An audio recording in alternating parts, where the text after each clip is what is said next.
Watch the series finale of X-Men next Saturday morning. Check your local listings.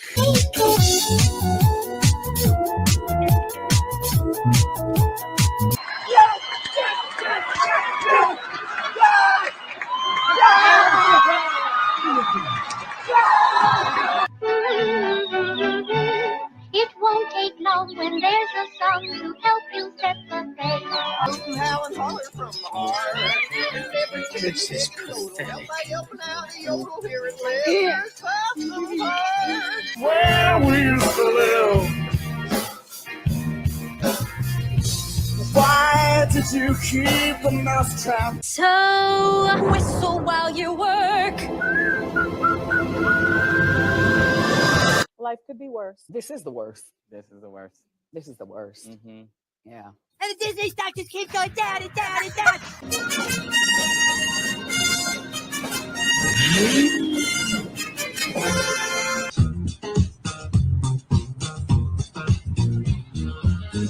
I'm bag of pixie dust.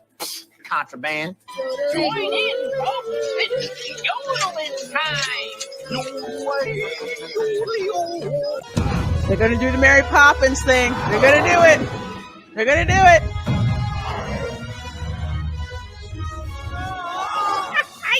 It's such fun to hum a happy working song. Ooh, a happy working song. Magic mirror on the wall. The fairest one of all.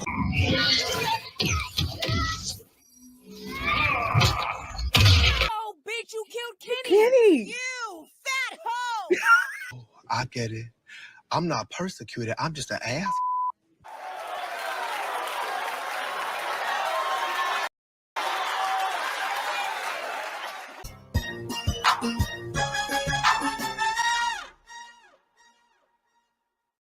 If you haven't subscribed to Lorraine yet and you're watching this, you suck. Well, you are here, so you obviously do not suck. And welcome, welcome, welcome all of you to the Spice Lounge. I am Reina Creole, and here we keep it real when it comes to the latest in pop culture news and views, hot takes, spicy conversation. We just kick back here and we have a blast. So for those of you who are new here, welcome. We're broadcasting on X for the first time since StreamYard finally dropped it on Widgetin. So you are in for an amazing time with myself and my guests. Up, of course, we are going to be talking about Wicked, that juggernaut that is at the box office. We're going to talk about the box office reports, what's going on with that, the genius behind the marketing, and apparently The Rock wants you to sing when you go see Wicked, but I highly suggest, unless you want your ass kicked, don't do it. Also, we're going to be talking about Snow White. Apparently, Disney isn't too confident because that trailer has not been put on YouTube, but that's okay. We got the trailer for you guys and we've been able to see it. And your girl saw Moana 2. We're going to be talking about that, all of that, and of course, hot topics as well. So without further ado, folks, make sure you hit that like button. Try again. Take two. Make sure you hit that like button. Make sure you're subscribed to me. And I'm bringing in my amazing, amazing fellow panelists. We've got Ron from Follow the Bradleys Fun and Vampire Stitch.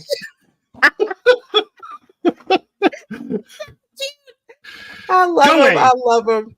I love him. I love him. I love him. Stitch is my boy. The only dude who can use a punch buggy like a Louisville Slugger. I freaking love it. And Erica and Rob, how you doing, my dear? Doing good. As long as my technology is working, I'm good. Well, that's okay. Technology can be very, very fickle. I'm looking at you, StreamYard. Stop disappearing my background as soon as we get on that, as soon as we get on the show. So, how are y'all doing? You looking forward to Thanksgiving? Yep, got my turkey marinating. Can't look backwards to it, so.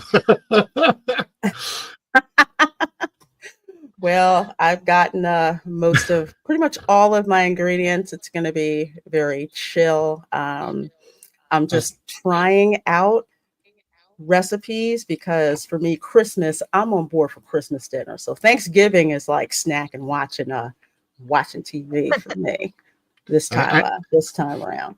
I can tell you who I'm not inviting to my Thanksgiving dinner. That would be Frank Lutz. I am not inviting him. The guy who on X said it's only $55 to feed 10 people for Thanksgiving. And then I'm just like, do you not realize all the stuff that's missing? You know, no flour, no French butter, no spices, no hot sauce, no wine, nothing. $55. Yeah, okay, whatever. Yeah. Whatever. I'm like, I don't know what he must be going to the most awful Thanksgiving dinner ever. He must be. He must be. I think they probably have for Thanksgiving dinner probably like a can of I guess a can Caramel? of, you know, the canned turkey. Yeah, probably Spam. Or the really big canned hams. We're doing ham. I'm not a big fan of turkey, so I prefer ham. I was still debating on whether or not to go to the one place that I love here in town, which is at the Laguna restaurant at the Doubletree Hilton, which is just north of SeaWorld, like that one you can walk from. Yeah. They have for $38 per adult and $19 per child, all you can eat of the best Thanksgiving dinner in all of Orlando. And I looked a lot of other places, and most other places are $75 per person and up. And they do a phenomenal job over there, but not this year. Nice. Well, your girl, I have got a turkey breast, which I am going to bathe in French butter and Creole spices, and it is going to make some wonderful, wonderful turkey sandwiches. So another thing that I am thankful for, you guys, finally, I've hit 9K on my channel. Thank you guys so much. We will be having a 9K celebration and, of course, that giveaway of the Epic Universe lanyard and I guess ticket pouch, lanyard pouch, whatever. Either way is a way to say thanks. So keep an eye out for that 9K celebration where we will talk about what you need to do in order to be entered to win that Epic Universe lanyard and pouch. So I see you guys in the chat. So many of you. First of all, there are over 120 of you watching between YouTube and X. So thank you so much, especially my Xers where, you know, I'm always doing all kinds of shenanigans over on X. So I'm glad my fellow Xers are here. So folks, are we ready to get into the hot topics? Really? How many are watching on Blue Sky? That is an excellent question. That phrase trips me up. Every time I hear Blue Sky, I think of freaking Disney and their stupid Blue Sky, you know, concept. Blue Sky doesn't really exist, and it probably never will, but Blue Sky. I tell you, Blue Sky, when I think of Blue Sky, I just think Blue Sky Animation and, you know, the one that Disney pretty much shut down and all of that. Thank you. 10K coming. Yeah. Little by little, I am excited and so thankful for all of you guys helping me get there. So let's get started with the hot topics. Get you caught up on the latest pop culture news before we hit our big topic, so to speak, coming to us from That Park Place. And Ron and Erica and myself, we are all part of That Park Place family over there with WDW Pro. Please do check out That Park Place. Written by WDW Pro, watch Sonic the Hedgehog 3 and Lilo and Stitch live action trailers land with big excitement. And I do have to agree with him on this. Thanksgiving is a major time for movie going, and the going is getting very good for film previews. Emphasis on the word previews here, as opposed to the Snow White live action movie trailer, which still does not have a proper YouTube release. They do not want to get downloaded into oblivion because didn't the Snow White trailer, isn't that the most downvoted, I want to say, of all time, so to speak? Yeah, That's how many teaser million? got ratioed a lot. So. As far as I know. Ooh, that was pure annihilation. What happened to the downvotes on that trailer? Something else. But Sonic the Hedgehog 3 and the Lilo and Stitch trailers are out in the wild, and both appear to be wildly good. And as a matter of fact, I tell you what, we'll start with the Lilo and Stitch trailer, which of course I'm going to have to eat that. Fair use, YouTube. Fair use. Fair use. But this trailer, I love how it opens. Daggone it. Come on, dude. I love how this opens. Of course, you see, this castle does look familiar, does it not? Mm-hmm. It's adorable. Very. I thought it was cute. Yeah, very Those familiar. are not easy to make.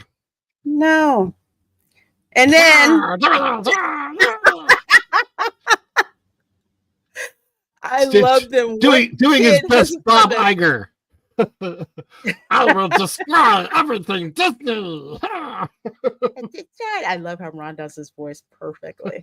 just absolute complete chaos. And I gotta say, I love how this little booger looks in CGI. Stitch is one of my favorite characters.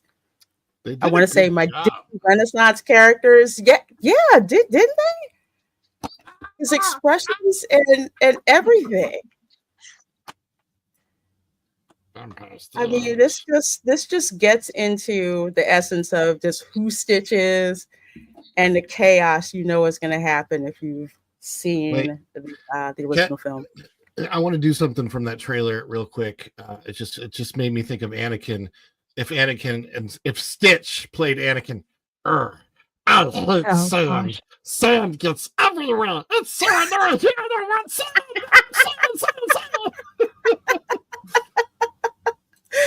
Yeah, I was surprised, Dylan. I was very surprised how good of a job that they did. But I'm not surprised, and I'll tell you why.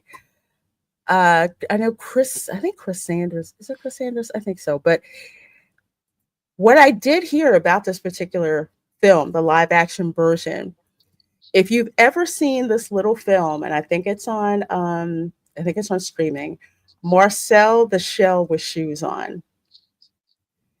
It is the cutest little movie about a shell just with shoes. And the guy who did that is also doing this. So that gives me a lot of hope that the live action will truly capture the magic of. Okay, here's my very quick question, because we've all seen at least the Snow White teaser trailer, right? And I've seen the regular trailer. So my question is, was there any Hawaiian actress who spoke out a couple of years ago and said, I can't believe they're going to do this and do tropes about Hawaiian actresses, and then at the last minute, now Lilo is going to be live action CGI too, like the dwarves are live action CGI? I think I have a passing memory of that, but it just all completely went away when I saw this trailer. Erica, what were your thoughts about the trailer? I thought it was cute. I mean, I like how you can really see his fur and his hair. That was like the detail on the animation. Teeth. Like when the camera does this close up of like his body, you can really see. You want to reach out and touch him, see how furry he is. Quick question. I thought Stitch in the animation had another set of arms, or does that? Yeah. I haven't seen it. I haven't seen it in a while, so I don't know if they retract or something. Yeah. I think they retract, if I remember correctly. Okay. Because he would interchange into like supposedly a dog. And then when he came in alien form, they like his arms come out. Because remember when they were on the beach and he had on his Elvis outfit and he had his ukulele? Yeah, he had two hands. There too. Elvis Stitch. I freaking love him. This trailer, this is just what a trailer should be. Get you interested. It's just like, yeah. that last part is great. Doing Stitch things. Yeah, I want the castle to get toilet paper too, just like just like it did. I want Stitch to TP. No, I want Stitch to TP Bob Iger's office. Wouldn't that be cool? I would like that. Stitch should TP all of the Burbank studios offices, all of it. Just Billy Judd says, "Will it show how the parents' death in the car crash like in the original? If they're smart, they will, because they didn't show the car crash in the original one, although they did talk about it. And Lilo talked about it. So it's possible they could show us that, or show us like the aftermath of that. So I'm interested to see how they do it. Fado! So what up, Lorena, watching you on Twitter. Well, thank you so much, Fatal J, the host of the Dark Council, which is every other Wednesday, 8:30 p.m. on Fatal J's channel. So Dark Council will be in session next Wednesday. You got to go and check it out. And I have to thank Fatal J for finally making me broadcast on X. So thank you so much, my dear. So good to see you, and glad you're watching. Glad all of you out there are watching. Iger, why is there blue fur in my shower? That's funny. Now he's gonna have to take 3 showers to get rid of that. So yeah, this is coming. I believe it's Memorial Day. That's a huge weekend, Memorial Day. So I am definitely looking forward to this film. If they screw it up, I'm gonna riot, but I do not believe that they will. Looking at the trailer, looking at the teaser trailer, and also knowing who is responsible for directing and guiding the film. So speaking of the other trailer that dropped, wait a minute. Okay, hold on one second. So for this one, for the teaser trailer, they've got 28K upvotes, 8.8K downvotes. Still doing good. But over here, 198K upvotes to 982 downvotes. And this is the trailer for Sonic 3. Now, have you guys seen... Okay, I'm sorry. This gives me Chuck E. Cheese vibes looking at this right here. The first one I loved. I loved that one. The second one I loved too. They're both extremely good family films. And yes, there's a diverse cast, but they do not knock you over the head with it. It's just there, and we can all see it, but we're focused on Sonic having this new, family, on Earth. So eventually we get Tails. Eventually Knuckles joins, voiced by Idris Elba. And now Shadow, voiced by John Wick himself, Keanu Reeves. These are such good films. And the animation is amazing. I know when the first movie, then they did the first trailer for the first Sonic movie, and Sonic did not look like Sonic in the theater. You guys remember that? They corrected the animation studio. Right. They corrected it. Mm-hmm. And we're like, oh my God, they actually listened to the fans. Yeah, it was one of the coolest things ever. It's like, oh, we're gonna actually give the fans what the fans want. Hey, Disney, take note. I know, right? Give the people what they want. And this is actually going to come out. This comes out the 15th. I think Mufasa comes out about close to it, but it's no contest. I'm sorry.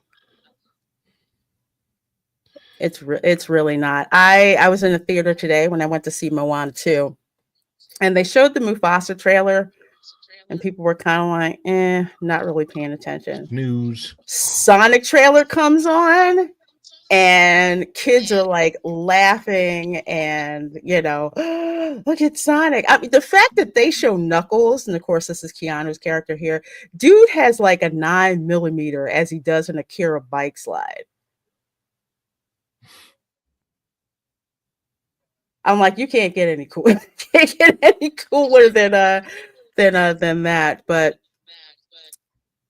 yeah, this is going to do extremely, extremely well for the holidays. And granted, I got my issues with Jim Carrey, but Jim Carrey is back to Jim Carrey from In Living Color in these movies. He is Dr. Eggman in this. In all of the movies, he's just crazy, he's just wacky. And again, it's just the Sonic series is not only is it pretty much in lockstep with the games, if you've ever played the games, but they're great films of family, the family that you're born into or the family that you wind up getting adopted by and loved by. Now, also, my understanding is that there's a surprise ending of this one where Sonic's adopted dad becomes Cyclops from the X-Men. Oh, no, wait. Wait, what?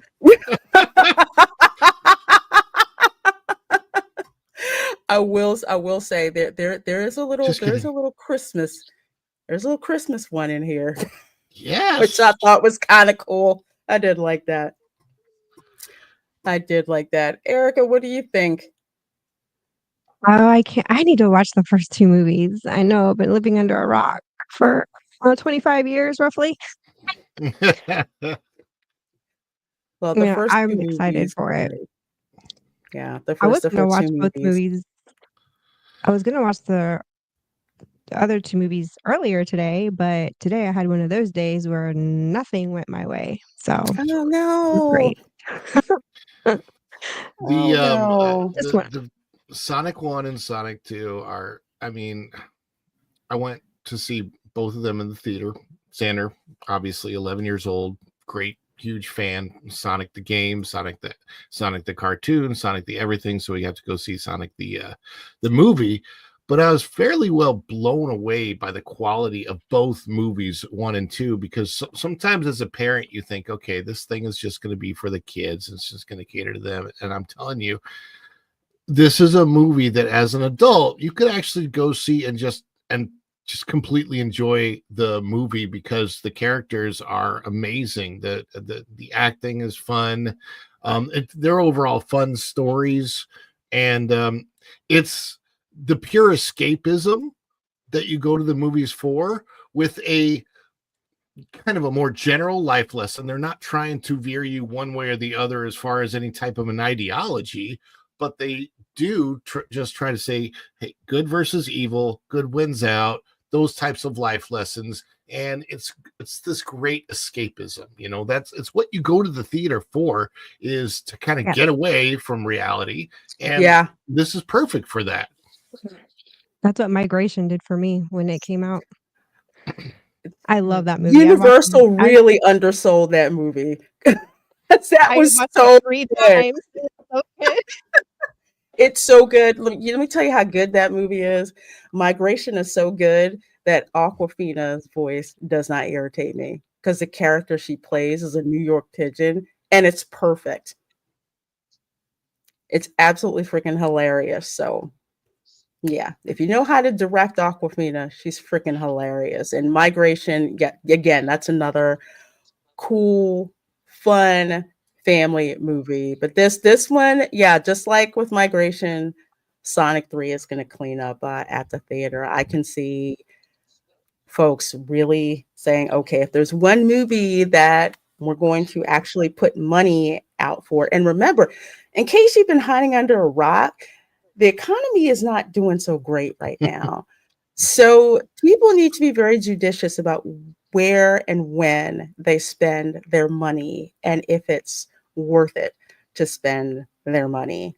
And I can pretty much see a lot of families saying this is something that is worth spending the time to go to the theaters to go as a family and enjoy it. So I can't wait till it comes out. I'm going preview night to go and check it out. So I am quite excited. Quite excited. I think when it comes to the holiday box office, Sonic is gonna run away with it. Oh. I should have had the ring effect. Come on. I'm here for the dad jokes, people. You gotta bring that. Gotta bring that. I had the game on Sega Game Gear. It was fun. Yeah. I have it on. That's the only time I played it. Because I didn't have an actual Sega console. I had the portable Game Gear. I only had 2 games for it.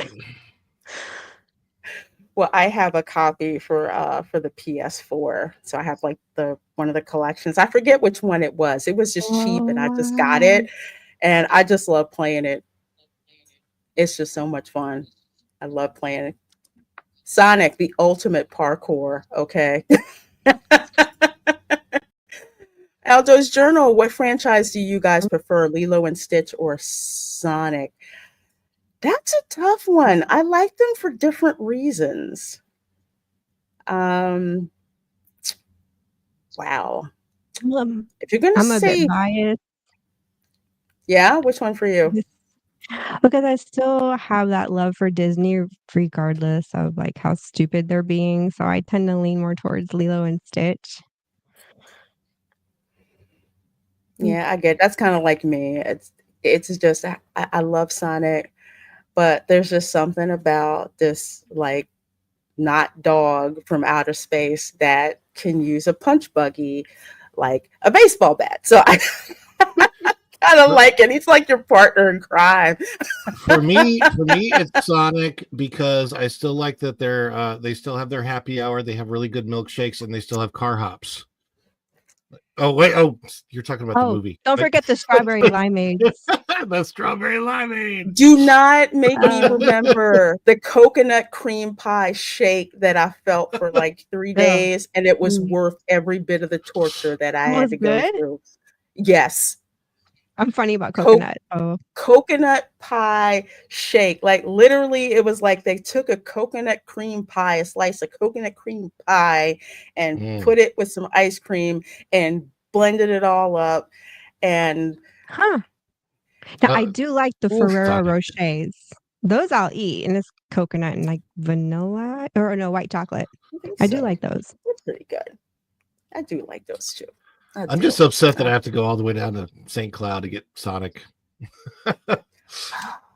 Man, yeah, with Sonic, it's like it's kind of strange where their locations. They used to have one. They used to have one up here, not too far, and for some reason it closed down. I don't know. Don't know why. It was a while ago. It's closed down like a decade ago. So. They've got really good pretzels. You ever get that little single? Oh, it's so buttery and hot and fresh. For me, it was either limeade or the coconut cream that pie. And a limeade together. Oh, it's like the best snack ever. Okay, I'm gonna stop talking about food. Next hot topic. Have any of you watched Arcane? Not played the game. Watched the Arcane miniseries on Netflix. It's animated. Came out, I want to say 2 years ago or so. I've heard the name, but no, I haven't. It was really good.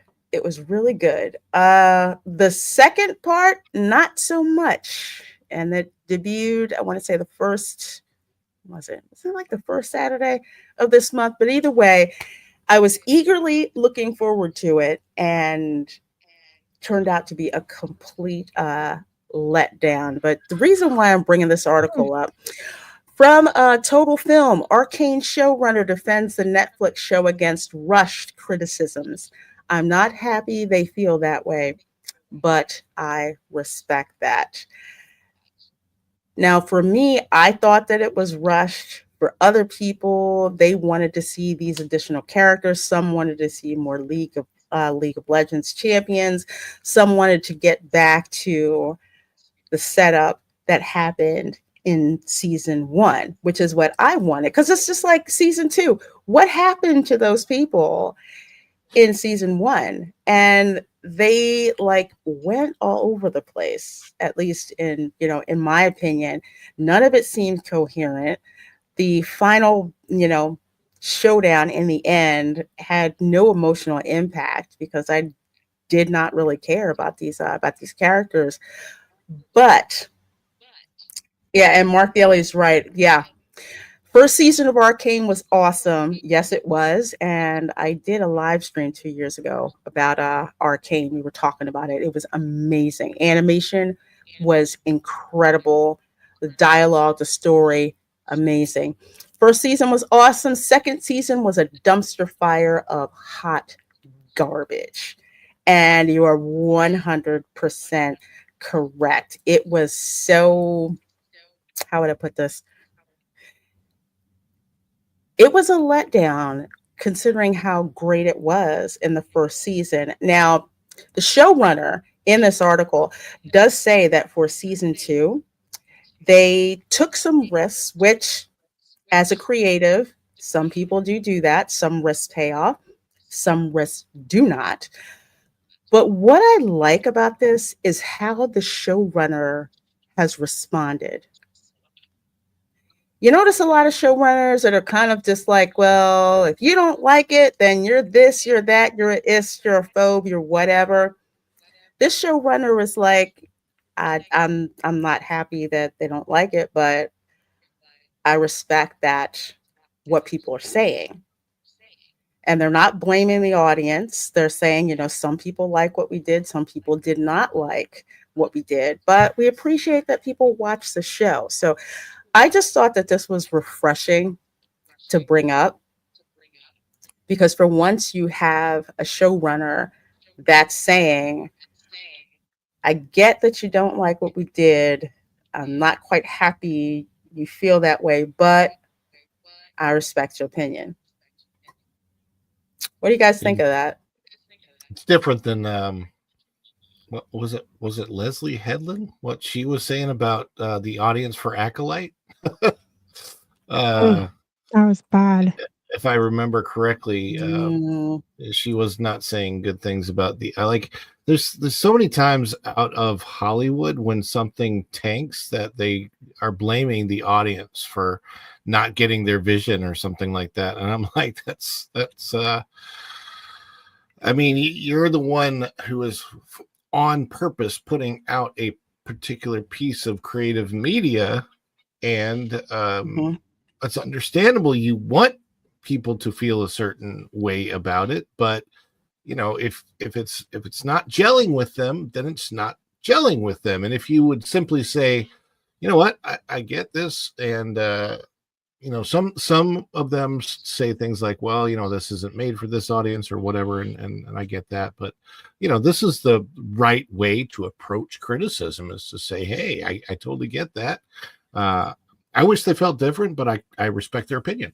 And that is just it's just the right way to handle anything. It's just like old Southern charm, old Southern, respect and manners and all that kind of stuff.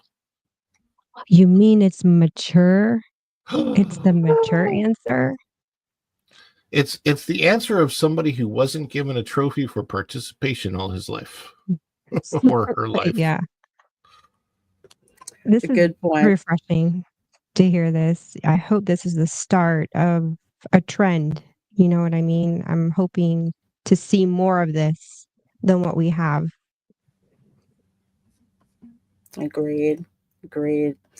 And if Arcane gets a third season, I would highly suggest the showrunner, Christian Link, kind of does a, debriefing or a post-mortem about what went right and what didn't go right for the third season. Because I will say, unlike with Star Wars, there's still a good amount of goodwill when it comes to Arcane. So I just thought that was cool to bring that up. It's refreshing, and we like to give props where props are deserved. So it is good on you.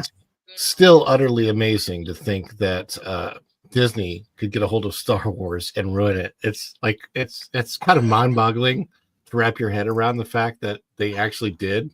Like, because you have to kind of go out of your way to do that, and they managed to. And of course, the first mistake was not having parts 7, 8, and 9 at least outlined with a, hey, we're going to do this from 7 through 9. This is where it's going.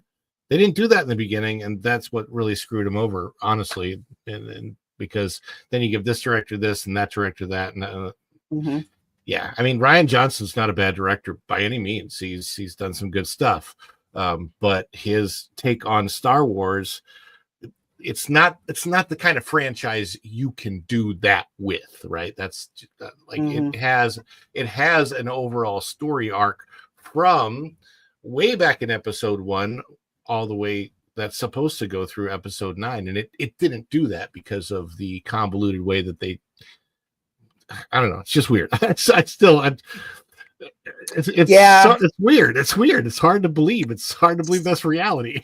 Hard to believe there's a world where it's like Star Wars. Yeah, I don't freaking care because you guys have destroyed it so much. But speaking of another universe that's been destroyed, coming to us from comicbookmovie.com, Captain America Brave New World, aka Black Captain America and Brown Falcon, possibly undergoing more changes after the third round of test screenings.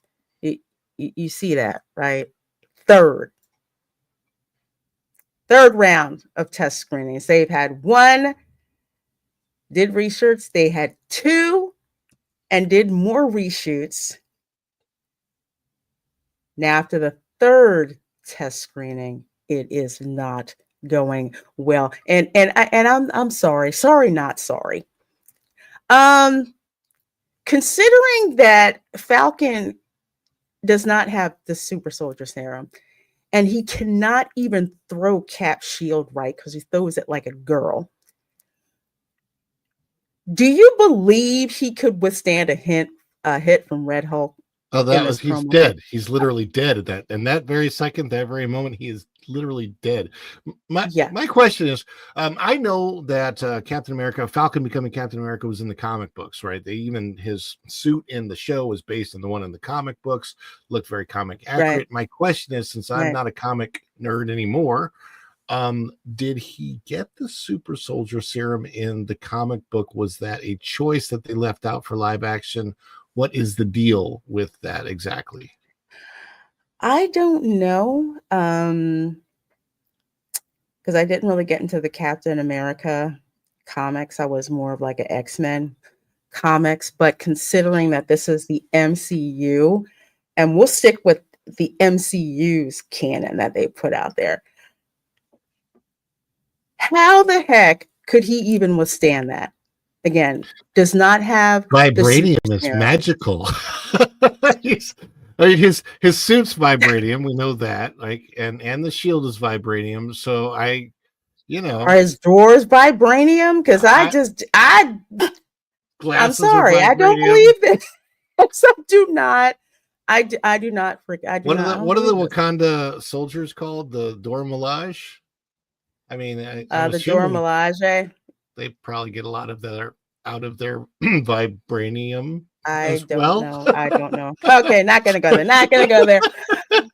Coming from Mark Caspi over here on the movie. I know. It really does seem Marvel Studios is struggling to get Captain America Brave New World to a place they're happy with, or at least a place they feel general audiences will be happy with. According to insider Daniel Richmond, aka I think it's Daniel DPK, he's got a Patreon. A third round of test screening of the movie recently took place, and yet again, the feedback was mostly negative. Richmond believes that more changes will now be required. Yes, I can see. But Marvel may have already taken care of the necessary additional photography. The film is due to premiere in 4 months, in time for Black History Month. No, I am not freaking making that up. That's exactly when this movie is supposed to premiere. They've got 4 months to go before this premieres. 3. Now, granted, 3. You got 3 now. December, January, February. That's it. It's February the 14th is when this drops.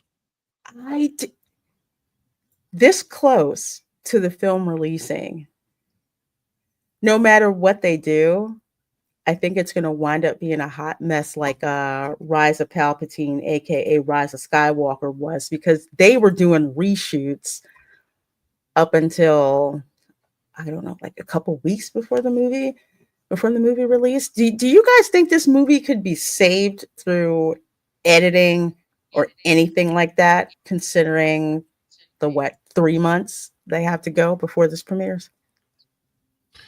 The only thing that saves this movie is, I don't know what the test audiences are seeing.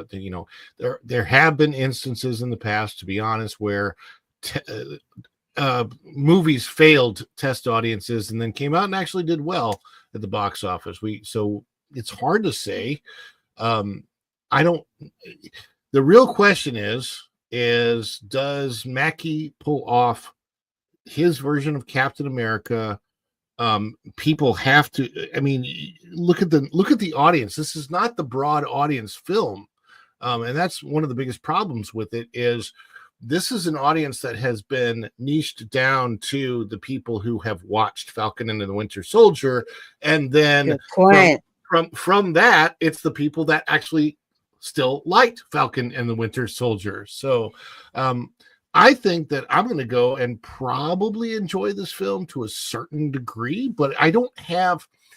The MCU is missing what it had before when you were building up to Endgame, and that is that anticipation factor. The reason MCU films always did so well during the Infinity Saga is because they didn't have so much out there that was, this is over here, this is over here, and this is She-Hulk, and this is crap, and this is crap, and Quantumania, that's crap, and what the heck is, what's going on with Kang, and I don't know what's going on. Like, they have confused the crap out of their audience in the last 5 years. And nobody knows what's what. Nobody knows what's connected. Do I have to watch Hawkeye to watch Echo to watch this or whatever? Like, it's so convoluted now that even there, you bring it in for a test screening. What do you expect from an audience at this point in time? It's very difficult to give any audience a Marvel movie that's going to have any meaning to it. Like in 2008, a lot of us fell in love with the character of Tony Stark, and when he did the one thing that was tremendously different from all other comic book heroes at that time, and he said, "You know what? I am Iron Man." And no secret identity, and it changed everything. And you had to see what's going to happen. Even when Iron Man 3 came out and it wasn't, maybe this isn't, I don't know, it's great, but still, I want to see that. I want to see the evolution. I want to see what's that. I want to see how the fact that he just gave up being Iron Man, how the heck is he in the next Avengers movie? Just even little things like that. You had that anticipation factor. And it's gone because nobody knows what the hell's connected anymore. Like a billion weird Ant-Men in the quantum realm, and he's out, and I don't get why. And then there's Kang, and then there's Kingpin, but he's not is he the Kingpin from Daredevil? Even though this is the same actor, but seems different. And it's so weird now. Yeah, it's just everywhere. And D.O. Fendel, hey, good seeing ya. This is a very good question. Guys, the question is, since current trailers are made from existing footage, which is already obsolete with reshoots, will anyone trust this film to be advertised? Will anyone trust this film to be what it is advertised as? No. That's a good question, and I would say no. No, unless not at all. Unless the Red Hulk puts on an Indiana Jones hat and goes on an archaeological adventure, I'm not going to care. Gosh, please, no. I can't. The MCU is such a mess, and I just can't get into it. I just for one, I'm a very girl, and I mean girl as girl gets. I just can't get into a lot of IPs that are for boys. That's just me, you know. So like Marvel, I've never really been able to just get into it. Watched Oh, X-Men in the late 90s. It was good, you know, but did I keep going with it? No. but clearly, Erica, you have to watch She-Hulk because that's made for you because it's completely No, feminist. not make it And worse. I'd and rather she watch just boy talks stuff. about how awful men are the whole time. Is everything about She-Hulk is just how good I am and how I was so able to control my powers because unlike you, Bruce, who's out there actually facing death every day and an entire alien army from space, well, sometimes I get catcalled.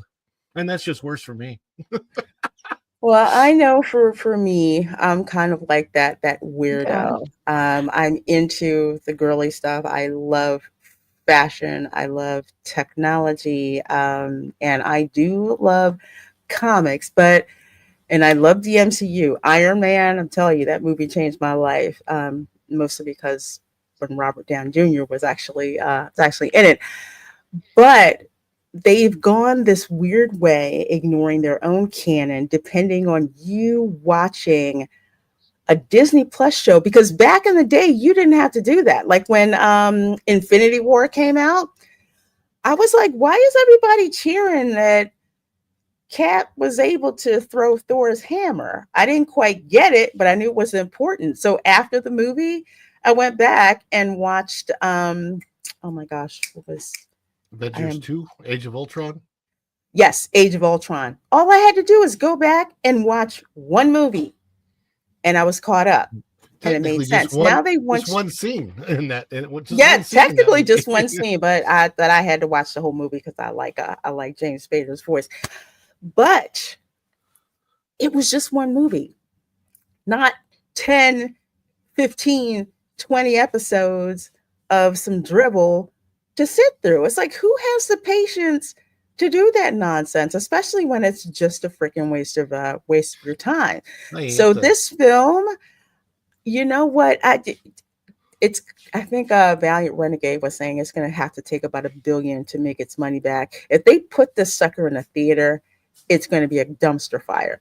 If they put it on Disney Plus, it's going to be a dumpster fire. So it's like another Snow White then. Yes. In terms of it flopping. And how much money spent in reshoots. I mean, case in point, I think this thing is up to what, 400 million? I think that they've blown on it. Apparently, before marketing. Before marketing. Apparently, Wicked parts 1 and 2 were only $230 million. Let that sink in. Let that sink in. But speaking of stuff to look forward to, I like the One Piece live action. That was a one-off. I couldn't believe that Netflix pulled it off. But I think they were able to pull it off because the writer, Eiichiro Oda, he had creative control with what was going on. So whether you read the manga, you could watch this and be completely caught up. And it was perfect. So One Piece creator says season 2's newcomer are the perfect choice after meeting them during filming. Netflix hasn't confirmed an official release date, but they are filming in South Africa. And Eiichiro Oda said that he's very excited about what they're working on. So One Piece creator Eiichiro Oda, I'm sorry if I said that wrong, has enthusiastically given his blessing to Netflix's One Piece Season 2, particularly the new cast members. Also an executive producer on the show, Oda visited the set in Cape Town, South Africa, where the new episodes are being filmed. He says, I got to see firsthand the hard work of so many crew members across various fields. The set's huge, attention to detail insane. The crew's love for the projects off the charts, and the food amazing. So he feels an even greater sense of responsibility for his role in this live action adaptation of his legendary manga. Have either of you seen the One Piece live action on Netflix? No, That's sorry. not a property I'm very familiar with. I mean, I've heard the name for sure, and I know what it is. My But son is, well, he's attempting to read the book, or I assume there's many books. There's a lot. I'm just There's a lot assuming. of books. Okay. There's over Well, someone- 1,000 Okay, well, episodes he's of the got one. anime. I don't know I which one, don't. but he's attempting I'm to read only it. up to like episode 40. I think it's taken me a long time, but I will say this: the live action anime Netflix has not been doing very good with live action anime adaptations. Like that Abomination Cowboy Bebop. Do not ever watch that live action anime. Do not watch it. It sucks. But as a fan of the manga, I saw this and this was so good. It was able to catch up both people who've read the manga, people who have watched the anime, and people who have never watched it. And it's a nice family watch, especially if you're in anime. Lots and lots of cool ass sword fights, and it's fun. It's a very fun and enjoyable watch. the only anime property, and I think it's either anime or manga, and I can't remember which one it is, that I watched the live action. I really enjoyed.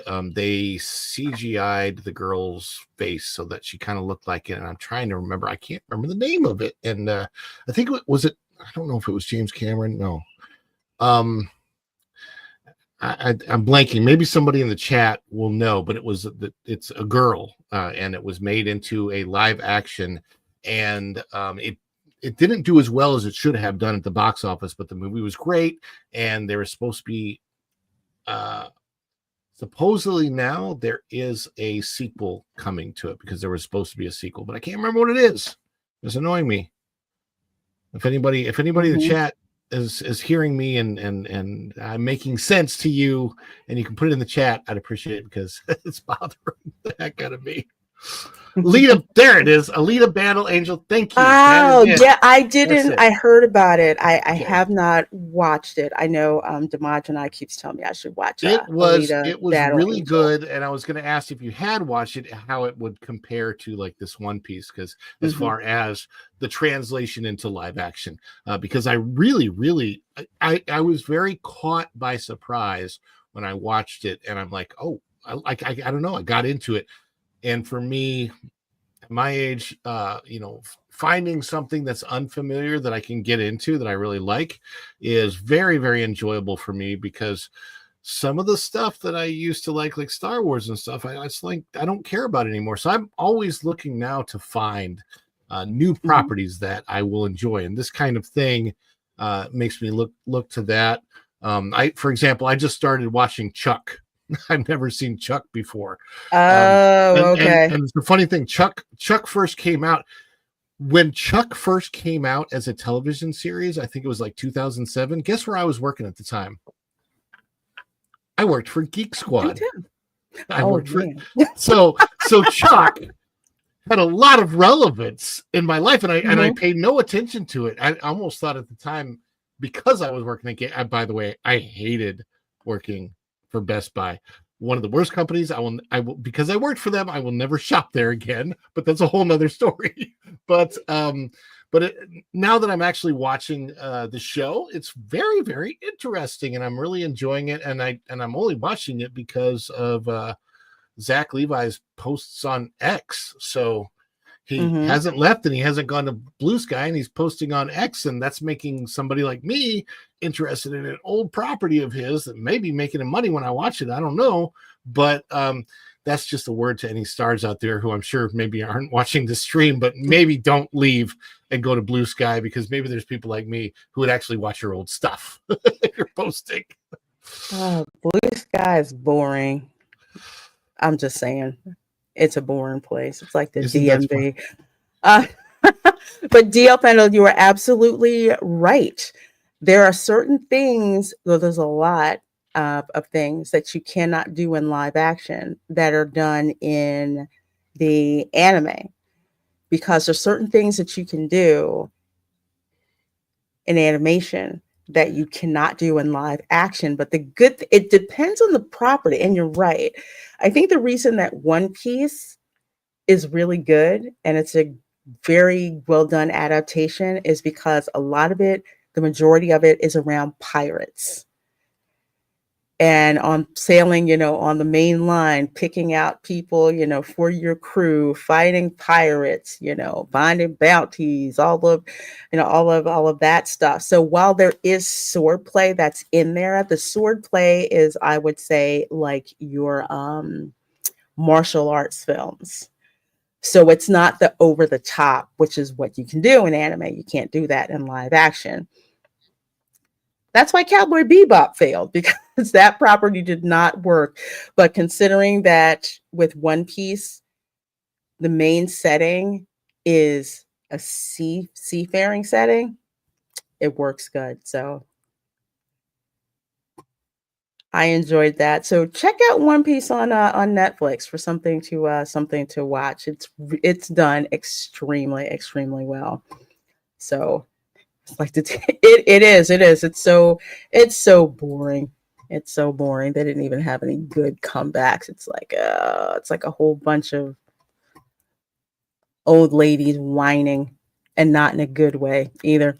Well, folks, 230 of you guys watching between X and between YouTube. So welcome. We just got done our hot topics. So let's delve into our main topics here.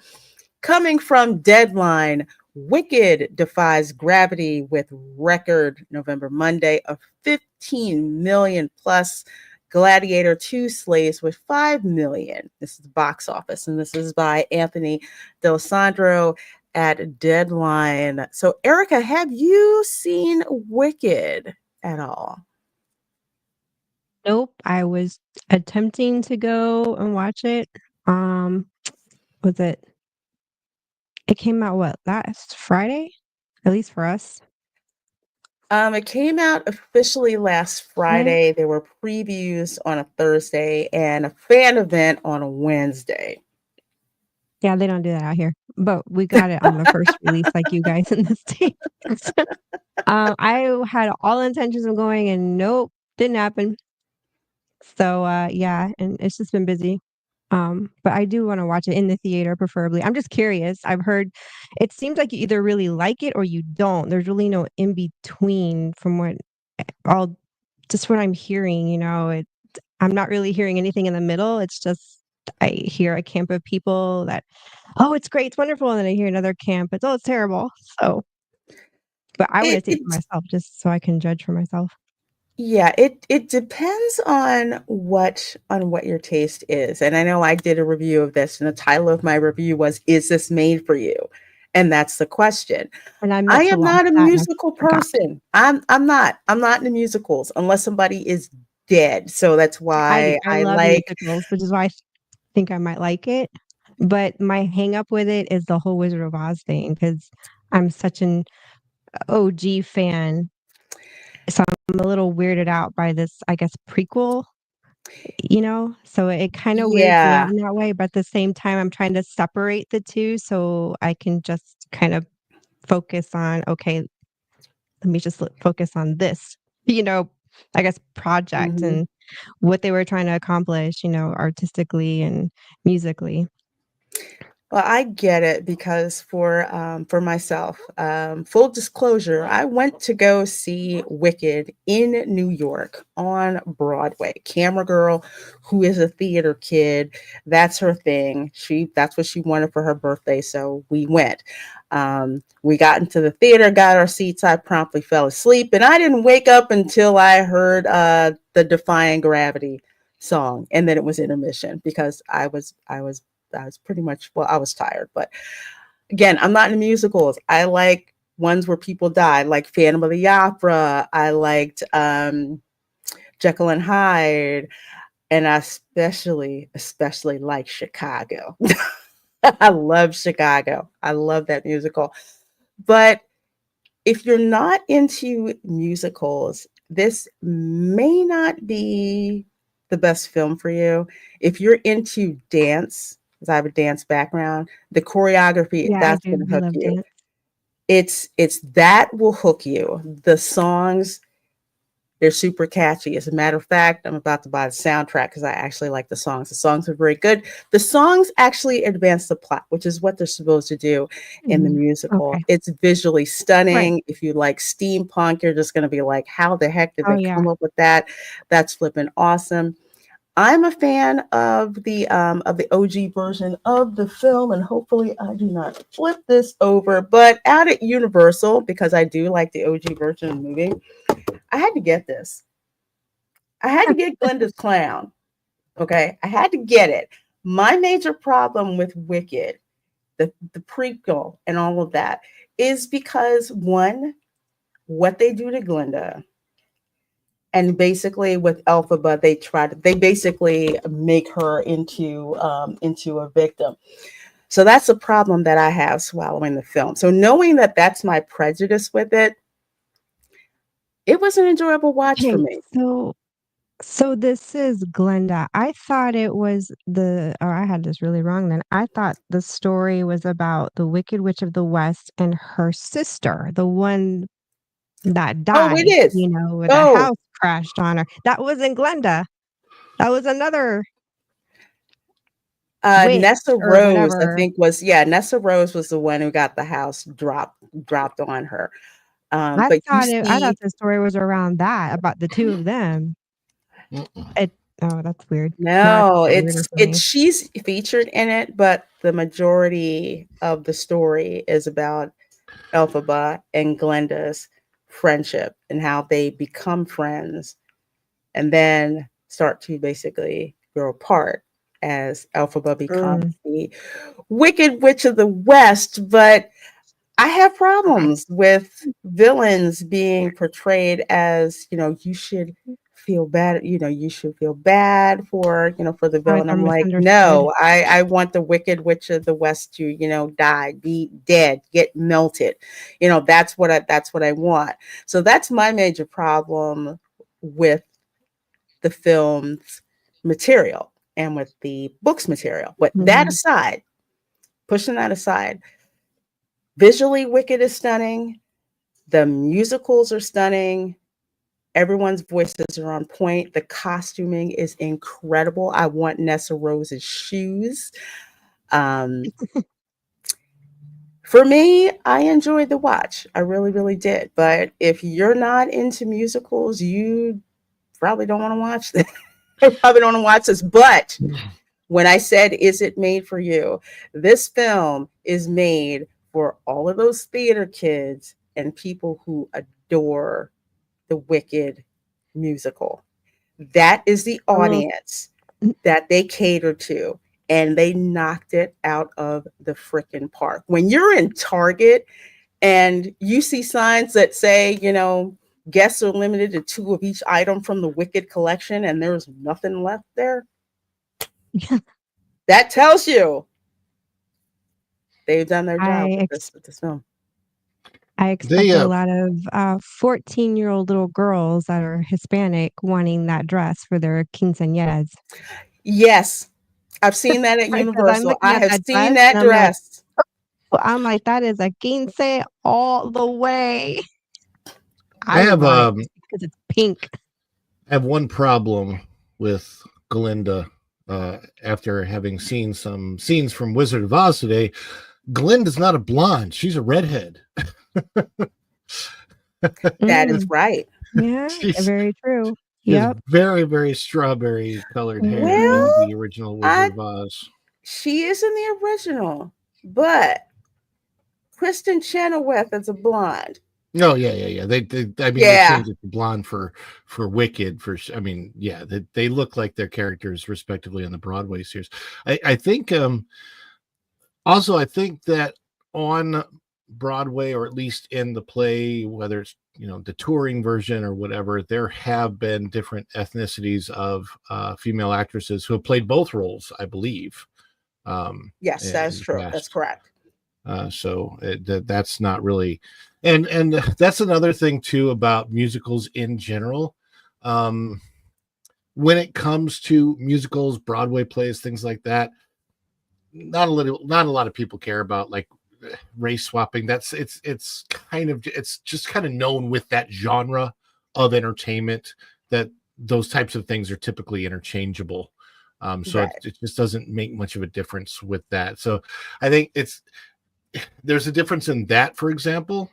They're trying to bring that over, I think, when they do something like the recasting of Ariel, the Little Mermaid from the movie. But the problem with that, with Ariel from the Little Mermaid, is that character is incredibly well established in media. Her character, her look, where she's from, it's very, very well defined, which is very, very different than a Broadway show. Broadway show, of course, you have different audiences coming in all the time, seeing different things. You don't have that same, like, this is it sort of thing with that character. And I can kind of understand why entertainment wants to change that, but it's just certain things don't work. Like, it's just like the Eternals with Marvel. Eternals didn't work as a movie, even though it works in the comic, because when you're watching a movie, it's impossible to suspend disbelief enough to believe that the earth is a giant egg for some celestial god that's going to be born out of the earth as a seed. And just like that's, please don't remind me of that movie. It's the stupidest thing in the world.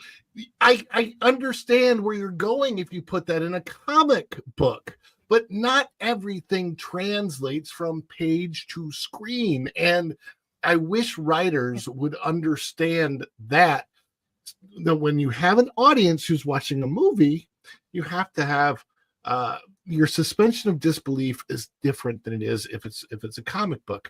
You have a property like Wicked that is well established on Broadway. People get it, and they just want to see a bigger version of that.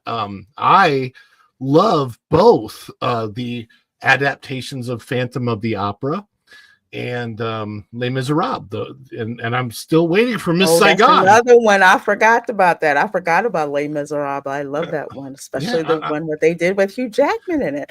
I love it. Yeah, exactly. That's what I'm talking about. Like watching Wolverine sing and emote that way, you're like, wow, this is really good. Anyway, my point is that Broadway can definitely be done right. I was never thrilled about I didn't know who Cynthia Erivo was, so I didn't really care about her, but I never did like the casting of Ariana Grande, who I still don't understand. There's a couple things just physically. I don't understand what's going on with her eyes and why her eyes look like anime or something weird to me. And maybe it's me. I don't know. I'm an old dude, so whatever. I just know that from what I understand, from what Camera Girl was telling me, was that Ariana Grande is a theater kid. Oh, yeah. So it seems like that is why they cast her, because I'm not going to say I loved her performance because it got on my nerves a lot of times. I'm just like, I don't get it. So when you saw the cameo scene, I'm going to spoil it because y'all should have seen it by now. You have the original actresses who were on Broadway. You've got Idina Menzel, who played Elphaba, and you have Kristen Chenoweth. That's Adele Dazeem. Oh Lord, don't confuse me now.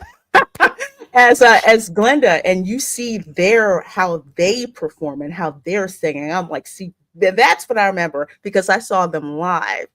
And with Ariana Grande, a lot of it, it's just, it's a lot of it's with name recognition. I'm not saying she did a bad job. She didn't do a bad job. But just for me personally, I didn't like it. I just pretty much wanted to steal her dress and leave her there. And the crown, too. I wanted to steal the crown, too. And all of the darn pink outfits that she had in this film. I do have a question, and this is a very, very important question. When you went to the theater to see this, were they selling green and pink cotton candy? They were selling green and pink popcorn, and I will say that the whole entire theater was full of people wearing pink and green. We are talking cosplay all over the darn place. I'm telling they missed out with the cotton candy. The wrong person that I got me 2 cotton candy machines and a popcorn machine. And I love to play with color and flavors. pink and green cotton candy, pink and green cake, pink and green everything. You should have pink and green The hamburgers for green sale. would be sour apple. Pink would be vanilla strawberry. I Well, think at is the name Universal, they've got of it. green, which is like green apple stuff like that. Green apple, pink, whatever. It's all over the place. That's there. And here they're talking about Wicked's marketing blitz, how Universal courted 400 brands and spent big to guarantee the musical was everywhere. Again, It case is. in point. All right, this is a candle from Volume Spa. Okay, I know who Volume Spa is. All right, they were selling these at Universal. Okay, Volume Spa candles. Starbucks, they sold out of their Wicked merchandise. They had Wicked tumblers, they had Wicked mugs. Everywhere there's Funko Pops, there's dresses, there's everything. Very much like the marketing blitz that they did for Barbie. They know their audience, and they're not revealing how much that they spent in the marketing budget, but basically they were like, look, you catered to your audience, which was women, and they spent a crap ton of money on Barbie merch. We're doing the same for Wicked. And like I said, when you go and you see like the Wicked merchandise is gone, or like at Universal where they actually have a Wicked experience that you can go through and you can see like all of the costumes, and there's photo ops and there's props from the film, and there's a ton of merchandise. When you can get like Shiz University tumblers and all that stuff, and people are just snapping the merchandise up. It makes me think they don't have these anymore to the best of my knowledge, but when I was working at yeah, when I was I know, it's crazy. When I was working at Six Flags back in the 80s, 90s, remember they used to have those recording studio experiences where you would go in and you pay like $12 and they pretended like you were a star in a recording studio. It's really a karaoke thing, but you'd get a little cassette tape out of it, and you'd have a recording session. They don't have those anymore, but if they had that now, I mean, people would be lined up to sing their Wicked songs on those things, and they would be making entire tapes of the entire soundtrack in those recording studios if they still had those. I don't people kids today have no idea what the heck I'm talking about, but yeah, I mean, they were really big in theme parks. You'd go in and like pay your $10 or $12 and you come out with a cassette of yourself like, I got my own cassette. Yeah. Well, with this, now it's get my selfie for TikTok or for Instagram or whatever, and it sells. It sells. You provide that photo op, and they're lining up, taking pictures, not only taking pictures, but they're also getting the merchandise. And the merchandise is very specific. So much thought put into the merchandise that they have there. Everything from Elphaba's hat to Glinda's necklace, which is like a little, like her luggage, like a little luggage case. You pop it open and it's got a little butterfly charm on it. The same butterfly charm that she wears in the movie. So you can actually buy that too. But for this from Variety, and this makes a lot of sense, this publicity storm wasn't just a runaway tornado. It's all been meticulously designed by Universal Chief Marketing Officer Michael Moses, who told movie theater owners that his mission with Wicked was being just short of obnoxious. And they definitely achieved that. I couldn't go anywhere without seeing Wicked merchandise in Target, in Walmart, in Box Lunch. Even in Target, they play the darn Wicked soundtrack. I kid you not. They play the Wicked. Yeah, they play the Wicked soundtrack in Target. They actually have, enjoy it. I think, even different versions of the Wicked songs. Like they have, I was listening to Defying Gravity, but I'm like, that doesn't sound like it's from either this movie or the Broadway show. It's a different version of Defying Gravity. And there are lots of different versions out there. Oh my gosh, That's so many. true. That's true. I've only seen images of what you're describing there in the States. Here, nothing. I have not seen any merch. Well, and Not that's reflected. on base, not That's off reflected in the base. international box office. Yes, because who brought that? I mean, who brought that I've up? seen German ads for the movie, but that's it. I haven't seen. Now it could be that AFES or the exchange maybe has ordered merch. It just hasn't arrived yet, and we do tend to get stuff late. But even the theater upstairs, well, I haven't been upstairs in a hot minute, so I could be wrong. They could have a whole display up there, but I mean, it's kind of open, so it. I would. Yeah, I really, and people haven't posted any pictures. Not like when Barbie was here, they had a whole display and women were taking photos and posting them in the spouses groups. Like, I'm not seeing any of that with Wicked out here. Well, it could be targeted. I would say that Barbie has more of a mass appeal from a marketing perspective worldwide than Wicked would. So that kind of does make it may have been also for the international box office, because these are two different audiences that we're talking about. You've got the audience for Wicked, theater kids and folks who like musicals, and then you have Gladiator 2, which is your action historical epic type of thing, which is so they're two different audiences. So just like with Barbie and with Oppenheimer, they're two different audiences that they're catering to. So I'm not surprised at Gladiator 2 making more money in the international box office. And that was more than likely, I would say, intentional when it comes to the marketing budget that's spent on Wicked and kind of concentrating that like over here in the States, and, Gladiator 2, which I haven't seen yet, not because I don't want to see it, but I don't have enough time, but I did want to see Gladiator 2. I do question though, I mean, and this is a question for you, Lorena, all the merchandising, like it just seems to be like crazy in the States. Do you think it's too much? Do you think they've overspent? Are they going to see any of that money back?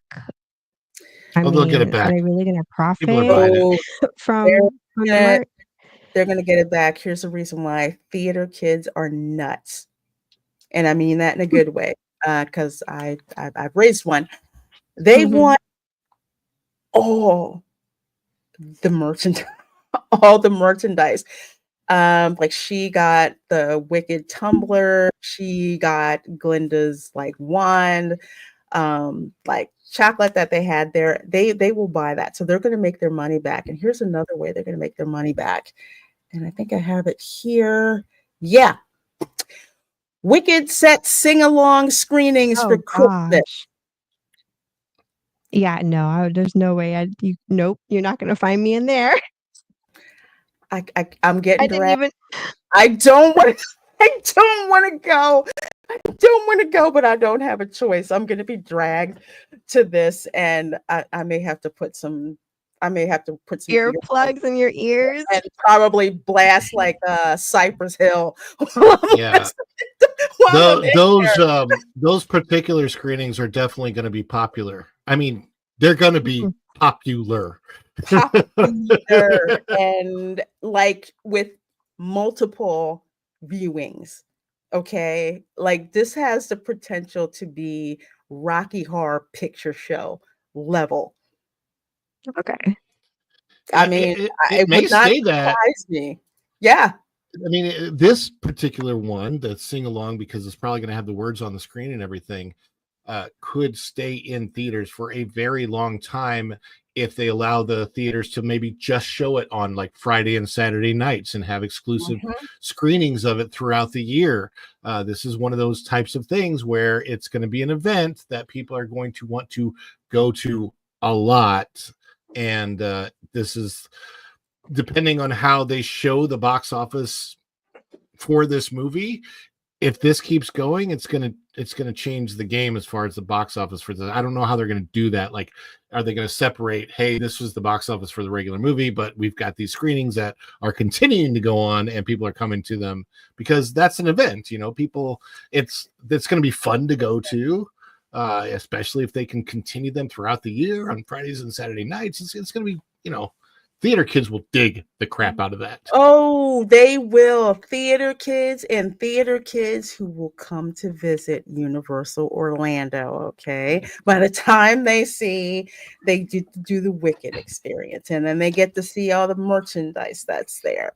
And then they get to go to the Cinemark and do, you know, the sing along type of thing. It is going to make a ton of money because that's the type of audience. Like, imagine. I myself am a thespian, so there you go. I get it. Like with musicals, I like the choreography thing because I used to be in the dance, but musicals in general, they're just not my thing. Except for Oklahoma and Hello Dolly. I don't get it. I don't know why I love those, but I just do. Bright golden haze on the meadow. I love it. I think it's the costuming. I did like the movie. I did like the movie Sound of Music. My grandparents had the record, and I would go into their back room and just play the soundtrack on their record player. D.L. Fendel. You're not wrong. You're not wrong. I mean, that is going to make a ton of freaking money because that's the audience. And they're all about Glee. That that too. Gosh. That too. I'm glad you got to see it. Think about that one. Yeah. Now you really won't find me there. I can't do it. Like I said, when I get dragged there, I will get dragged there not willingly at all, and I will be the grumpiest person in there. Okay, because I'm just like be like pitch perfect in front of you. To be honest, I would have to actually go back and look at my own resume to know how many musicals I personally have been in. I've actually been in a lot of musicals.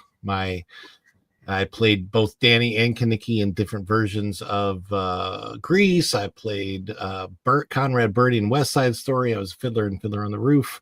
I've done lots and lots of musicals in my life, including some professional runs and stuff. So, and this was one that I was, really waiting for. But I don't know. If I see it in a theater, I will be waiting till when I can, pay $5 for it. I like, a lot of people love going opening day and they love the crowds in theaters. And for some movies, I really like that. But most of the time, I love going 3 to 4 weeks out on a Tuesday afternoon, 3:00 in the afternoon on Tuesday. Nobody's there. I pay $5 and I have the theater to myself. My son and I just watched the new Venom movie like that. And I mean, for the first 5 minutes of the movie, we were literally the only people in the entire theater. We had the whole theater to ourselves and we had the very center seats and they leaned back and it was great. And that's just how I like to watch a movie. It's like paying $5 to have a private screening. You know what? I just want to say, for those of you who are going to get dragged to these sing-along screenings, and you know what I'm talking about, I will pray for you. I feel your pain. And Tom F., I'm way ahead of you. I'm way, way, way ahead of you on that. I mean, props. The other thing that I'll say about Wicked before we move on to Snow White, the last thing I will say is that John Chu, CHU, who directed Wicked, he is going to get an Academy Award because the cinematography, the shots are freaking gorgeous. They are absolutely gorgeous. The pacing is perfect. The directing is damn near perfect. I've heard the Emerald City. Is the Emerald City? They showed the Emerald City set. I thought that was like really super plush.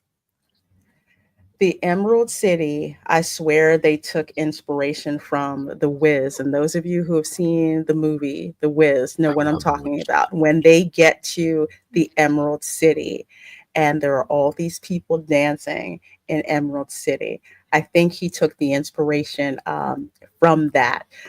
When you go to Oz, I absolutely love The Wiz. The Wiz is such a good musical, and I could watch that movie over and over again. I know it was made in the 70s. I don't care. Michael Jackson's phenomenal. It's so good.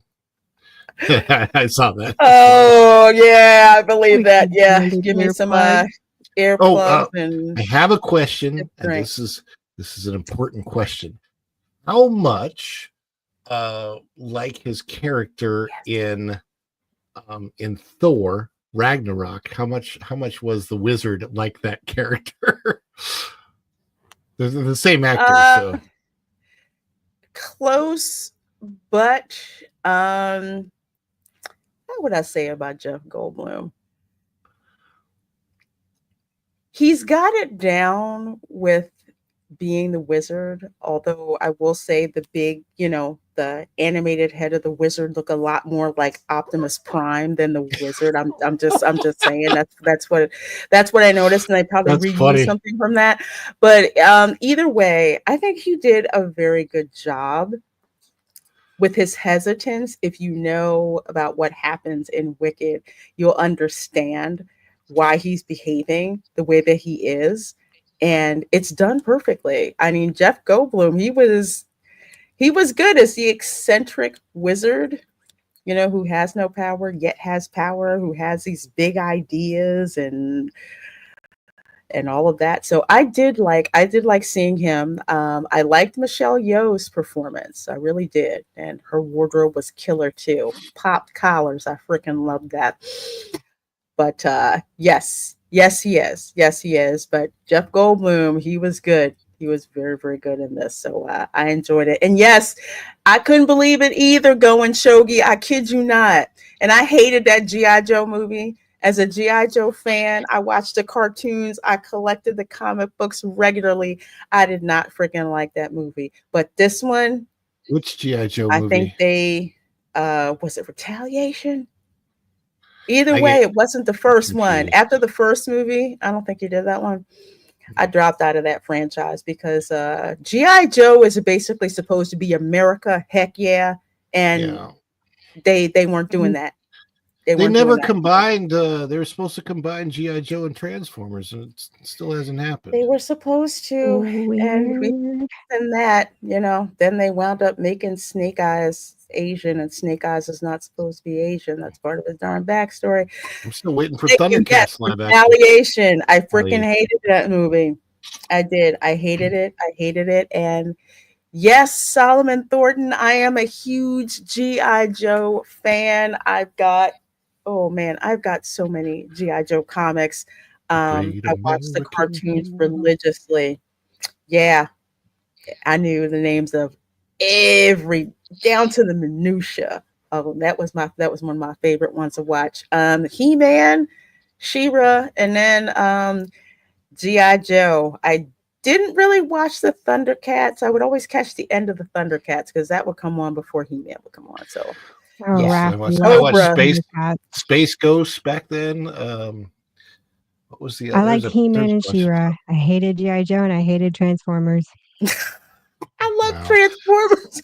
You're younger than me, so I love Transformers. I love me some Ninja Turtles and Care Bears. My Brown Puppies. I love Ninja Turtles. That's the next generation. I did. I love Ninja Turtles. I love Jim. I like the Ghostbusters cartoons. I thought they were good. I would watch those too. The Ghostbusters cartoons were funny. G.I. Joe, yes indeed. So we'll do this real quick before we hop over to the Snow White trailer that Disney punked out and did not put on YouTube because they did not want to get downloaded into oblivion. Trainwreck trailer. Yeah, Trainwreck trailer. They were just like, I'm surprised they haven't taken the trailer down off of X and hit it with a DCMA. So what does that freaking tell you? But anyway, Moana 2. I went to see this this afternoon. Post-Glick Disney sequel will be welcomed at the global box office with a 225 million plus debut. This film will make money. Not gonna lie, it will make money. But is it anything like the first movie? No, nowhere near it. The only similarity between the first Moana movie and Moana 2 is that the animation is top notch. The animation is perfect. The animation is beautiful. But animation cannot solve a piss poor story. That's true too. It is not currently sitting at a 70. That's going to drop. Yeah, that is going to drop some more. You're watching go up and down when the I heard there was some storyline like gaps, I guess. Yeah, that's what we were like looking at earlier. Is like apparently this was originally, how much of this was actually made for the TV show before they said, hey, let's start cutting this into a movie? A good percentage of it was. Gotcha. Because what had happened was, and if I go back in the Wayback Machine, Snow White got delayed by like about a year. The only thing that Disney had that was consistently in the Nielsen ratings for film was Moana. Out of everything that they had, consistently, Moana was in the Nielsen top 10 for films on streaming. And Moana came out in, I forget, not the way you think. I forget which year it came out, but it was several years ago. And the fact that a movie that old was still popular on Disney Plus, we're like, okay, you know what? That Moana miniseries you're going to put on Disney Plus, guess what? It's going to be a movie. And I think Iger dropped the news about that before the animation studio even knew about that. So the animation studio got moved to Vancouver, and they had to basically start putting this together as a film. So another thing that shows you how half-assed this was, they didn't have the songs from Lin-Manuel Miranda.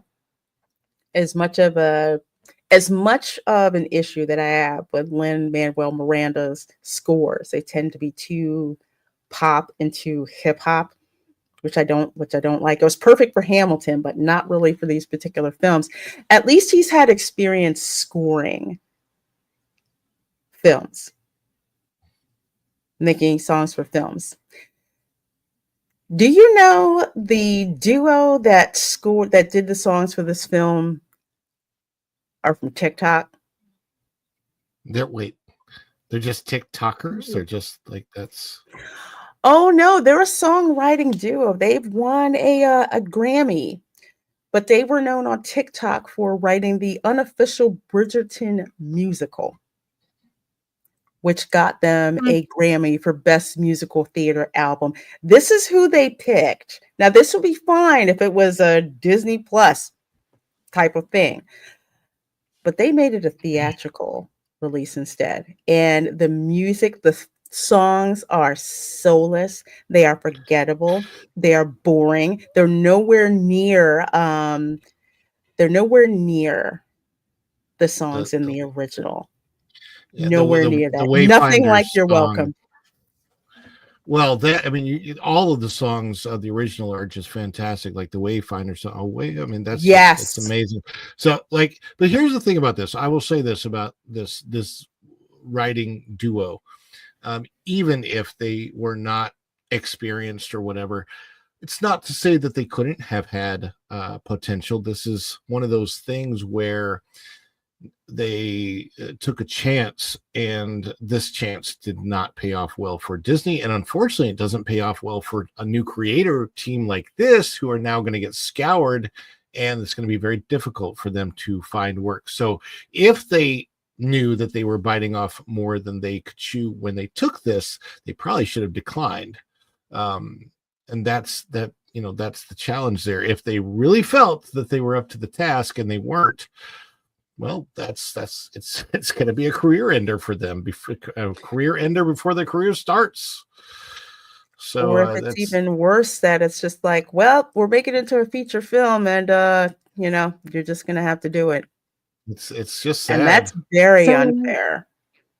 So when they first signed on, it was originally for the TV series. And then it switched on them all of a sudden. Then they were told, okay, well, can you now do it for a movie? I think that's what happened, because this was always supposed to be a Disney Plus thing. And then Iger dropped the news, I think was it an earnings call? No.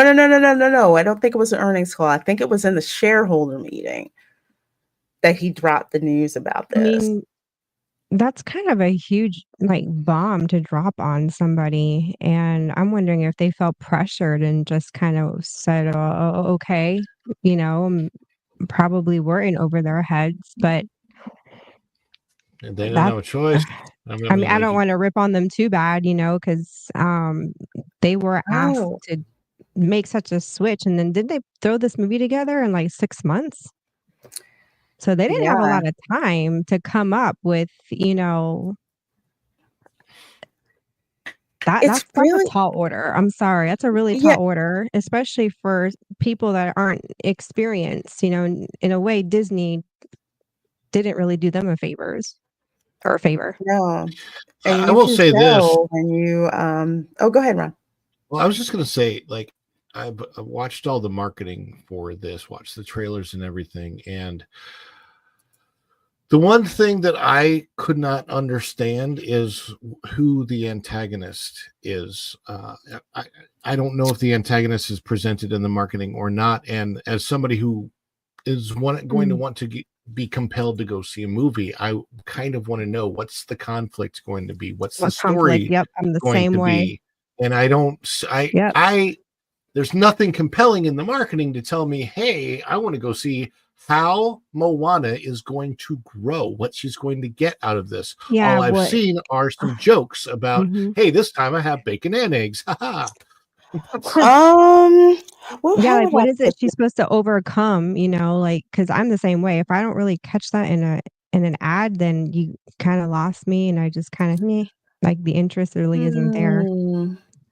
Well, let's see. In this film, Moana's like, there must be others out there, because of course, from the first one, that they were once seafaring people. There were lots of them around from other islands, and now they were isolated. So she's like, she goes out sailing, trying to find evidence that there were others out there, other peoples out there, other people for them to meet. So apparently she finds some evidence that that's the case. And then she has some kind of premonition that unless she finds the other people, finds this mystic, let's say, island or whatever, that unless she does that, her people are not going to survive. So that's pretty much what she goes out to do. Literally the exact same as the first Moana? Ding. Yes. So she's saving her people again for a second time. It's exactly the same thing. And do you know what she winds up with at the end? I'm not going to be explicit. I'll just say this. She gets a MacGuffin. Okay, yeah. If you know that terminology. A MacGuffin. Why didn't they take advantage of at least this and call it Moana 2 Journey of Water? It's a MacGuffin is think of it as like a magical thing or a magic box, some kind of the Infinity Gauntlet, the Infinity Stone. Yeah, kind of like the Infinity Gauntlet, kind of like that. So basically, that's what she winds up getting. There was nothing new that you learned about her. There was nothing new that she did in this film that you didn't see her do in the previous film. And there were obviously parts where they could have gone a different way and it would have given her an opportunity for growth because she's older now. Okay. But they didn't do that. What you wind up sitting through is just a boring adventure where the backup characters actually seem more interesting than Moana, and you want to know more about them, and they hardly do anything. I love Dwayne Johnson, but like an ex-boyfriend, I just want him to shut up. Every time he talks, I'm just like, can you please just shut up? I don't want to, I don't want to hear from you. I have, okay, this is an important question. And you don't want to spoil the whole thing, but is there a point in the film where they revisit Tafiti? And if they do they by any chance see her from the backside where she's dropping logs? Out of what looks like a broccoli mountain. Dude, I would have felt better. This movie would have been much more interesting if Tafiti had shown up. Because she didn't jump in it. So this whole movie, no, I figured she would have been part of the story in some way. No, I thought she was going to, and she did not. So this whole thing, like she was going to need to call on her for something, and we thought we were going to see her and see her show up, and no, they didn't. So you have this antagonist, somewhat antagonist that we see, and she seems like a jilted girlfriend. We don't really see much. We see much of her, but she's not really used. The big bad, we don't see. We just kind of see it in the storm or whatever. So you never see their face. You just hear their name or whatever. So there's no resolution on that. Grandma. The spirit. Well, grandma did show up. So I'm like, okay, they did do that. So grandma did show up. But there were two things, and I'll get to these before we get on to Snow White. Besides the fact that you learned nothing new in this film, besides the fact that it's nowhere near worthy of a theatrical release and the sucker should have stayed on Disney Plus, there are two DEI inserts that I did not appreciate in a kids at movie? all. In a kids movie. So the reason I'm going to bring this up is so that if you're going to see this with your kids, you can be prepared to address this how you choose to address it. But I'm going to tell you my thoughts. So at the end of the movie, yes, this is a spoiler if you want to hear about it or not. So at the end of the movie, of course, Moana is victorious. And I start seeing people show up. And you see this ship coming, towards the shore. And I'm thinking, this is great. They're going to meet others. They're going to get to swap stories. What if they don't speak the same language? How are they going to communicate? So this is going to be a cool first contact moment, right? Are they dressed the same? Are they dressed differently? Do they have different? But these are the questions that I'm thinking, right? Ship shows up. Dude jumps off. Guess what? He's black with dreadlocks. I was just thinking that. But let me guess, it's a black dude. So a Jamaican? I have no freaking idea. He could be Cuban. You don't know. Well, no, the reason I'm asking is because of what Jamaica was historically used for. It's not a good thing at all. No, but the thing is, it's like they're in the South Pacific. I mean, if it was Papua New Guinea, I could get it. But if you're from Papua New Guinea, you're not wearing freaking dreadlocks. So they've got dude with dreadlocks, I guess his navigator who's got a blonde afro. Okay, this is who they meet, first contact. All right, so that's part number one. Number two, remember I told you that we didn't see the big bad? So there is this mid-credits scene, okay, where you see one of the antagonists we thought we were going to see more of. We see the big bad, and guess what the big bad looks like? White dude. Mabutu from Black Panther. Say that again. Mbatu. Okay. Basically, it's a black guy with a big afro. Okay, maybe not a big one, but a mediocre afro.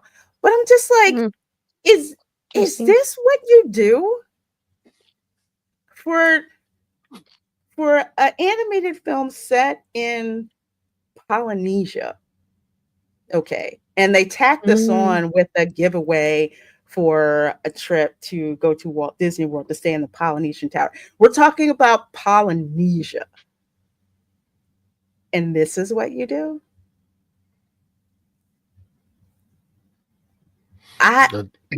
No.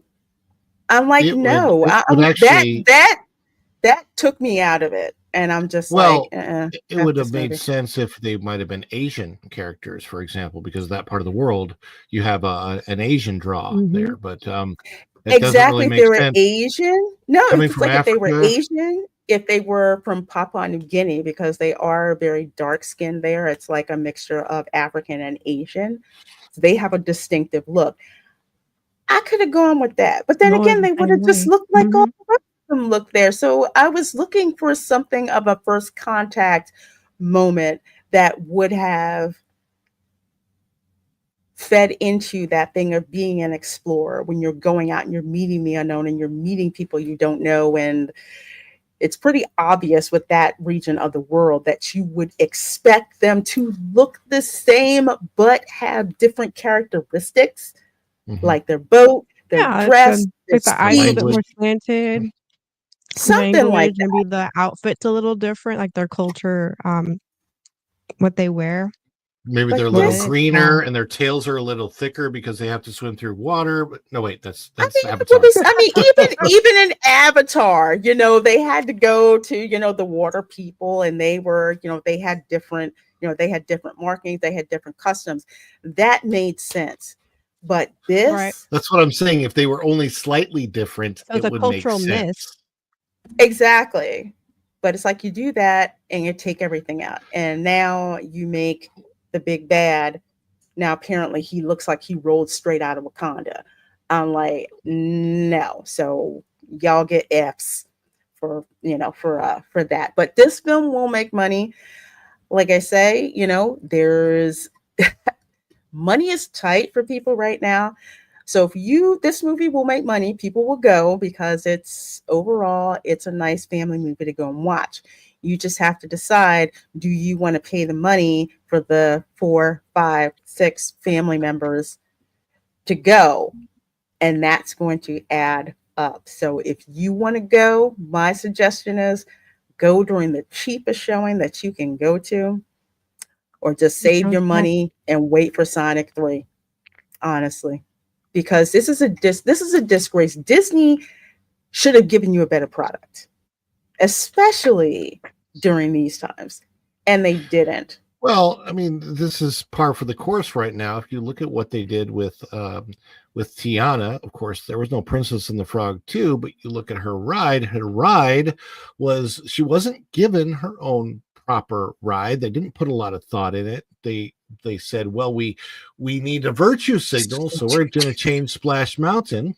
We're going to change Splash Mountain into Tiana ride, and it was done on the fly so much that they're just you can't put the heart into it.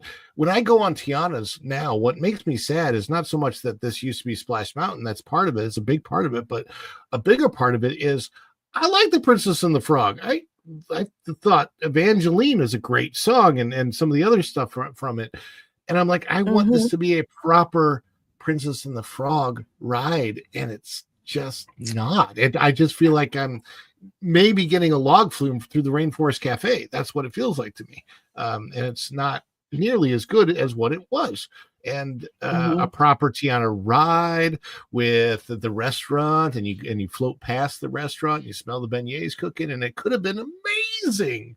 And I'm like, why don't Disney people today, why don't they try to make amazing things like they used to?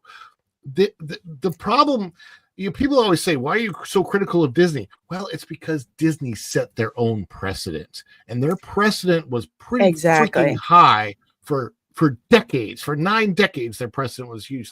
So when you have these letdowns, like when you're walking through the Magic Kingdom now and you see trash at your feet and you watch 3 or 4 cast members go by and none of them pick up that trash. Some of them look down at it, see it, and walk past it. You're like, what happened to the Magic Kingdom that I used to know? And that's what bothers me, is that it's just they're not living up to their own reputation that they set. And this is a perfect example of that. Moana 2 is a perfect example of them not living up to, they should have lived up to it, and they should have exceeded Moana 1 with a much better story. Plus, how much older is Moana now? I mean, that's the other thing. She's older, you know. If anything, she should be dealing with that like rite of passage, coming of age type of thing. Relationships are more complex, fitting into a society, trying to figure out who you are, but yet you're not a kid anymore, but you're not quite an adult. And all of that. There's plenty of precedent for the material for those types of films, and they just ignored it completely. And speaking of ignoring things completely, this is from Outkick. Disney Snow White trailer has leaked, and it doesn't look good. Now, I have, it doesn't. So I'm going to switch over here to X. I really don't care if this part gets claimed, because, you know, Disney's probably hoping that this. Well, it's that Little Red Riding Hood. Yeah, look at this. So apparently, Snow White leads a rebellion now. I hate that song. Cartoon? That original.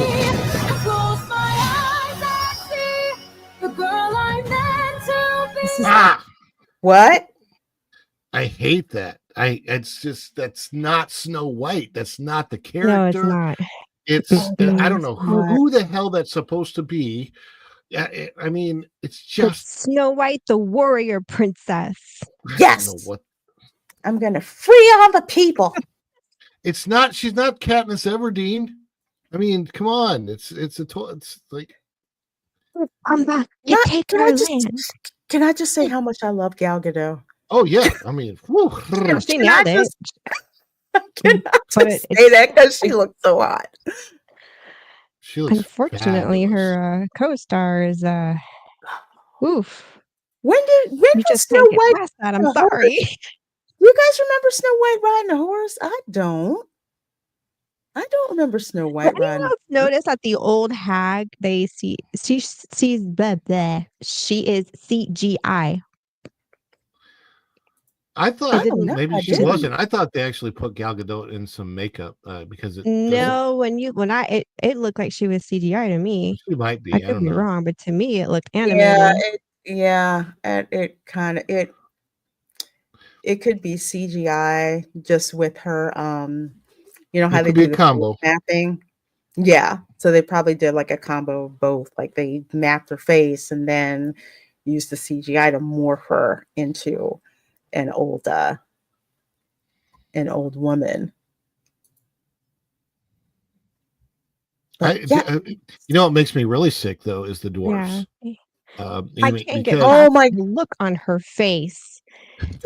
What look is that? I'm sorry. I'm just sitting here, you know.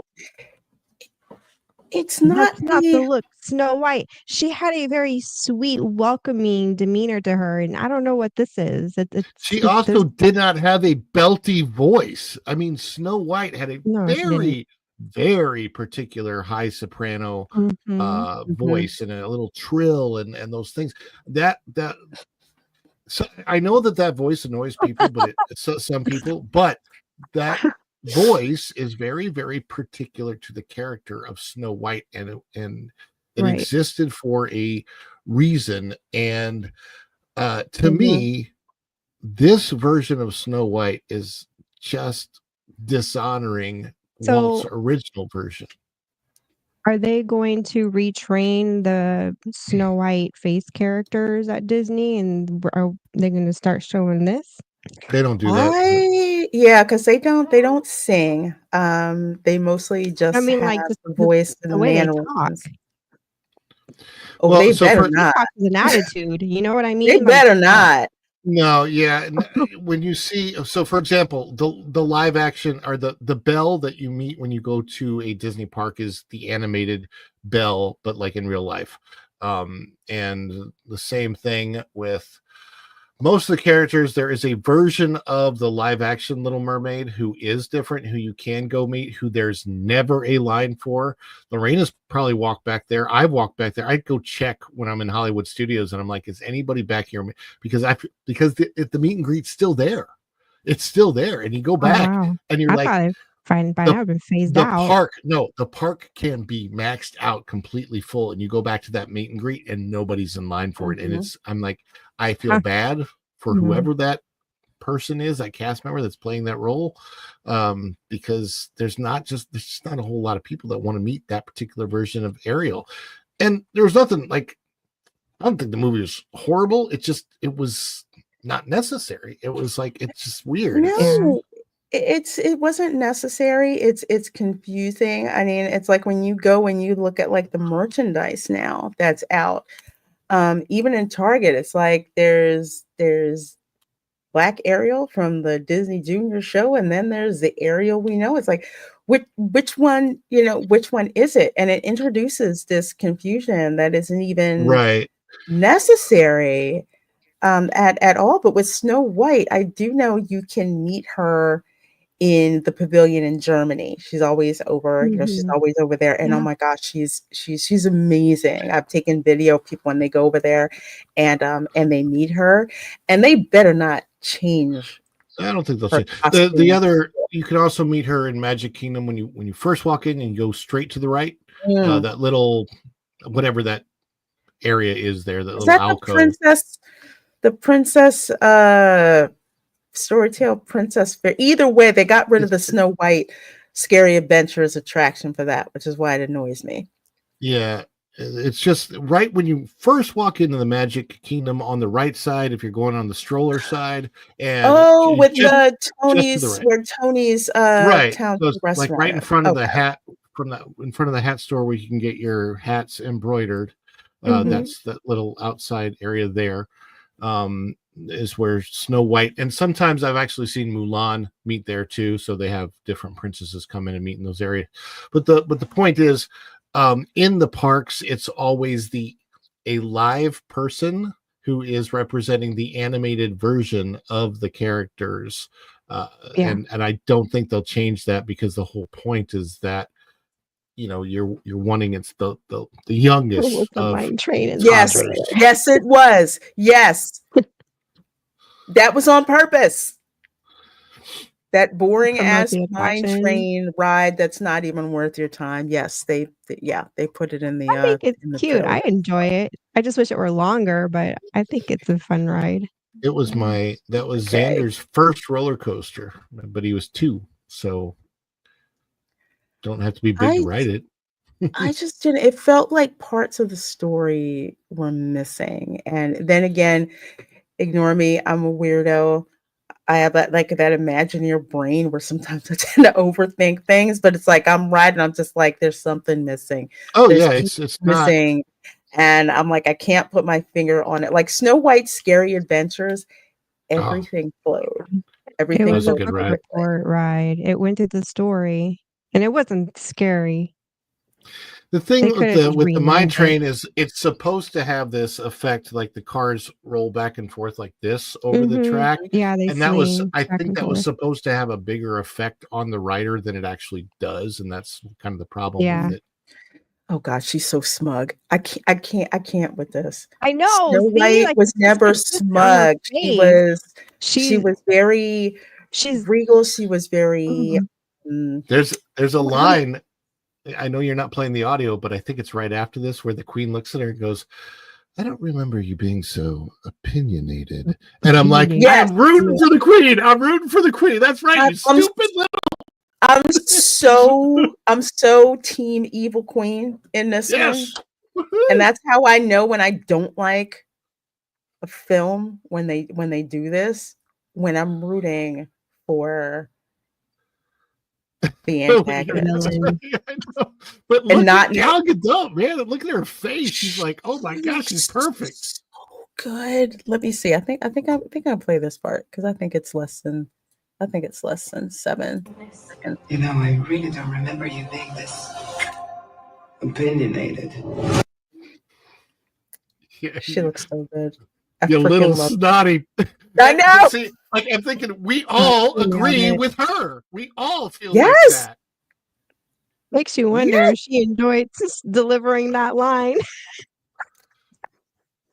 Oh, you know she did. Oh gosh. You know she did. I just Huh. none of this. First of all, the fact that this hasn't been taken down with a DCMA request from Disney. Somebody They just don't recorded care. this in a theater.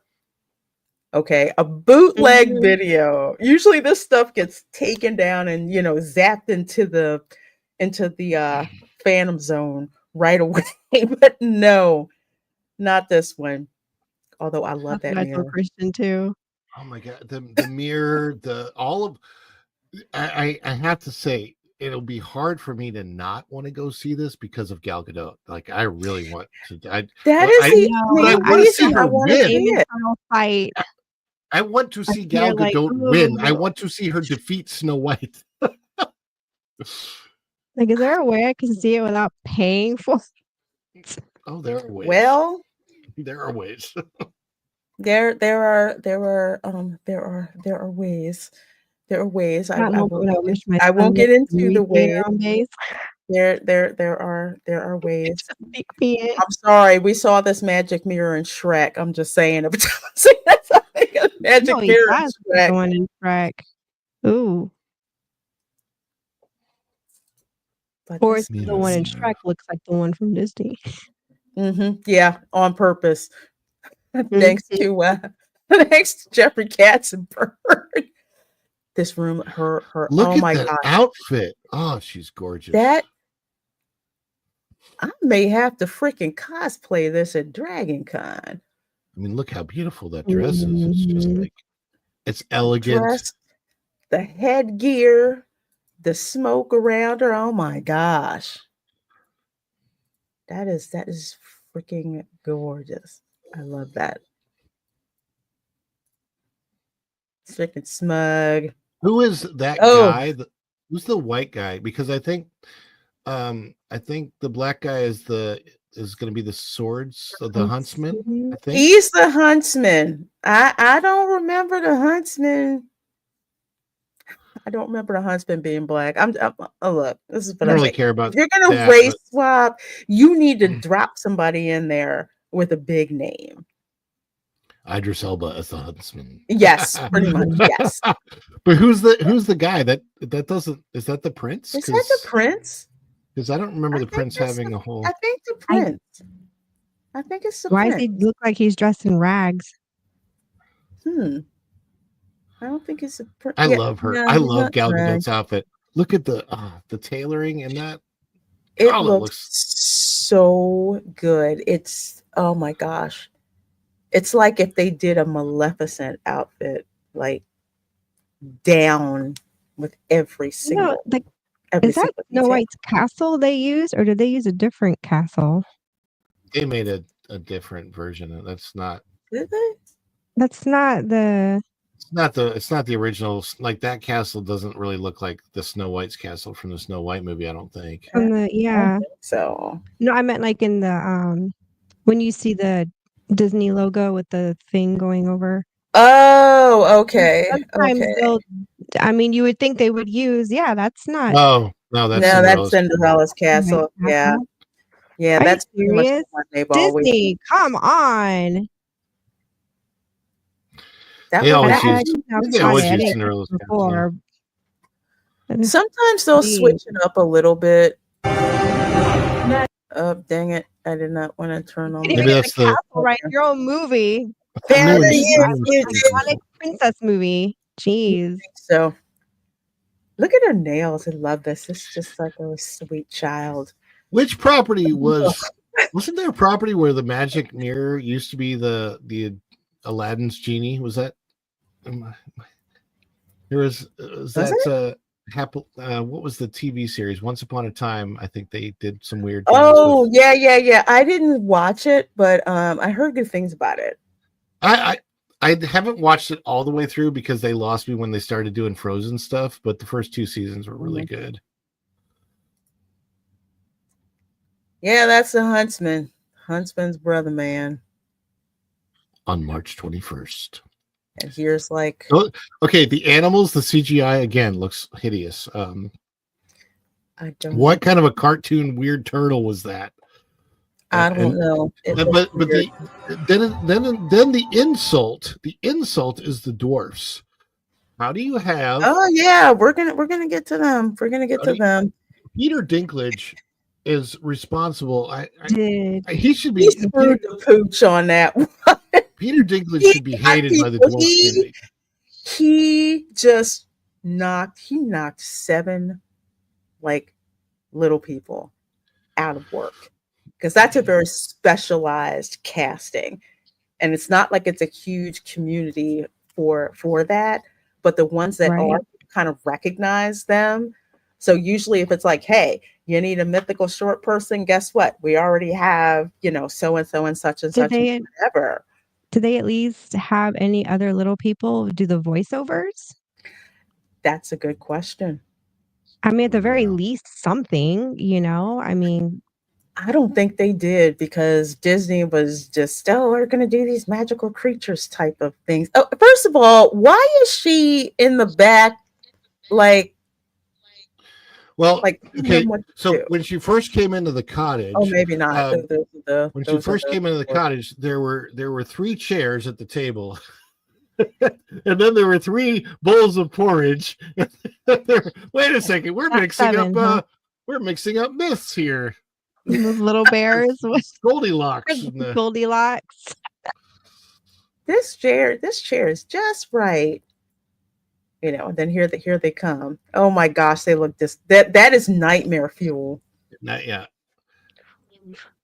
His head looks so swollen. Are we back on the Polar Express now? Did we just go back to 2003 CGI? I agree, Liam. Yeah. Peter, let's put it this way. Peter Dinklage, apparently he does the voice of I guess the goat or whatever. I'm forgetting dude's name. And I'm like, Dinklage, really? Okay. Well, he'll talk about he'll talk about dwarves and characters, those types of characters not being all that great, but he'll voice a goat. Isn't that interesting? Is that a goat? Yeah, he was a goat in Wicked. Yeah, I was gonna say not in this movie. Oh, okay. Not this movie. Not this movie. But I found it interesting that he was in Wicked, because I did not remember hearing that he was in it. Yes, Dr. Dillamond. Yeah, I did not hear anything about him being in Wicked, which is probably for the best, since not much love for Peter Dinklage. My brain fell asleep for a second. Sorry. My gosh, they're so ugly. Oh my gosh. They're supposed to be cute. Why are they all wearing the same thing? They were wearing distinct different outfits in the original. Here they're all wearing these weird red looking I think those are PJs. Pretty sure those are pajamas. And the first thing they see her home from work, got into their pajamas without going to their bedroom first to put on pajamas, and they just appeared in their bedroom. Okay, I have a lot of questions just on that alone. I do, because in the animated version, they saw her. Well, they didn't see her right away. They just knew that someone was in their house. Yeah, because the house was all clean. The house was all clean, and they all had their outfits from working in the mines. Because remember, Snow White was going to make them dinner, but they had to wash up first. Yeah, and they didn't like that. They didn't like that. They get reintroduced to soap. What are we going to do that and for? you know what the first words to Snow White were when they first saw her? They were like, "Hi ho!" Oh my goodness. What is he looking at? I don't know, but why is his face in that? Really kind of pervy looking. I can't. It's like if you cannot take the time, even with CGI, because CGI can be done very well. That looks like bad claymation. It's really awful. There's nothing distinctive. Remember, each dwarf had a distinctive look. Sure, yeah. Mm-hmm. It looks like they just used the same face for each one and did a slight change, because usually in animation for different characters have different teams responsible for animating that character and how it integrates with everyone else. I don't know if they did this for this, because it just looks, they all look the same. I mean, if they were all animated over the actors that we saw in that first shot when they look like the 7 Dirty Hippies, you know, I mean, remember we had that. We had the 7 Dirty Hippies. Then the reshoots. Nah, they don't like any. Yeah, no. He looks like he's about to fart. Yeah, Solomon Thornton. These graphics are horrible. This CGI is horrible. It's like they rushed it. And again, you should have just hired little people instead, because we're not fooled. This dancing sequence here it's so bad with the dwarves. I mean, and also again, her voice, Rachel Zegler's voice, there's nothing wrong with her voice in particular on its own. I think she would do really well as a folk singer, because she has that kind of a voice, but she is not Snow White. She just is like, this is one of the greatest miscasts in history. This is, I mean, the other miscast was Belle. What's her name? When she was live action Belle, it was like, what is it with the only one that they've really, I thought, nailed was Cinderella. Cinderella, I thought, was cast very well. I liked her. I really did like that one. I like that one. The dress, the voice, I mean, everything. Yeah, I like that dress. That dress was gorgeous. Even Jasmine from Aladdin, who I actually liked in the role, still was not cast as well as it should have been, because the character should have been more Middle Eastern. Agreed. The cast of British. I don't know girl. where this whole Bollywood thing got in with. Yeah, I couldn't get past. I'm like, it's supposed to be Middle Eastern. That's Indonesian. That is not. What? Oh gosh, yeah. It was my sister. She said, Erica, I got like barely half an hour in. I couldn't even finish it. Turned it off. So she hates the Aladdin live action. Yeah. Wasn't she telling the dwarves what they were supposed to do to clean? Yeah, she's like, you take this broom, very you do this. Aggressive way, teaching them how to clean. She turns them into her servants. Mm-hmm. And that's not what happened in the animated version. In the original version, she was cleaning up because, you know, the place was dirty, and she could tell they obviously didn't know how to take care of themselves. So she cleaned up, and the animals came in and helped her, you know, like the two chipmunks that tried to brush the dirt. And endearing about it, with the animals helping her clean. And there was so many cute little like moments with the little mice sweeping the dirt under the rug, and then into the rats. The mouse in the original, Snow White became a mother figure to the 7 dwarfs, and kids going to watch the animated version of Snow White really understood that. They loved it. They identified it with it. It was all understood, because every kid wants a loving mother, and that's who Snow White became to them. And Snow White, in her own vein, she was becoming a better person because of that. Now she has these little guys to take care of, and then because she loved them so much, they loved her in return, and then they helped save her life in the end. And that was the whole point of the story. That's clearly not what's going on here. What bothered me about what Rachel Zegler said in that interview about the story is, this is not 1937, and that movie is so dated. And I'm like, the movie is a story that takes place in the 1500s. Okay, the reason it's called a classic is because you can't put a date on a classic. It doesn't matter that the movie came out in 1937. The story was a story from the 1500s that's a classic of all times. I think it was written in the 1800s. It was about the 1500s, and it has themes that are everlasting, and you don't have to change them for a particular time.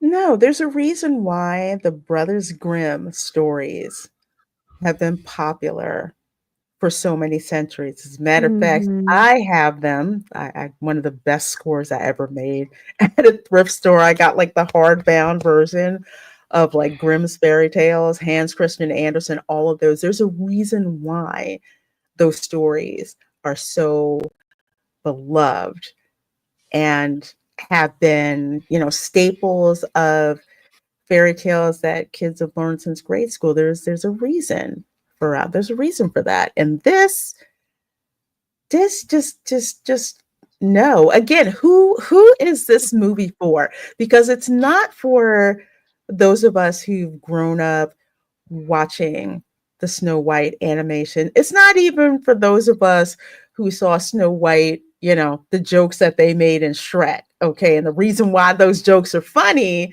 is because we know what Snow White was like. That's why. I mean, they weren't like insulting jokes, but hey, they had, Snow White in a glass casket and Shrek says dead broad off the table. But to be fair, this version of Snow White does look exactly like Farquaad from the Shrek movie. That is true. And her collar is way too low. And yeah, she does look like Farquaad. She looks exactly like Farquaad. It's hilarious. She looks like John Lithgow.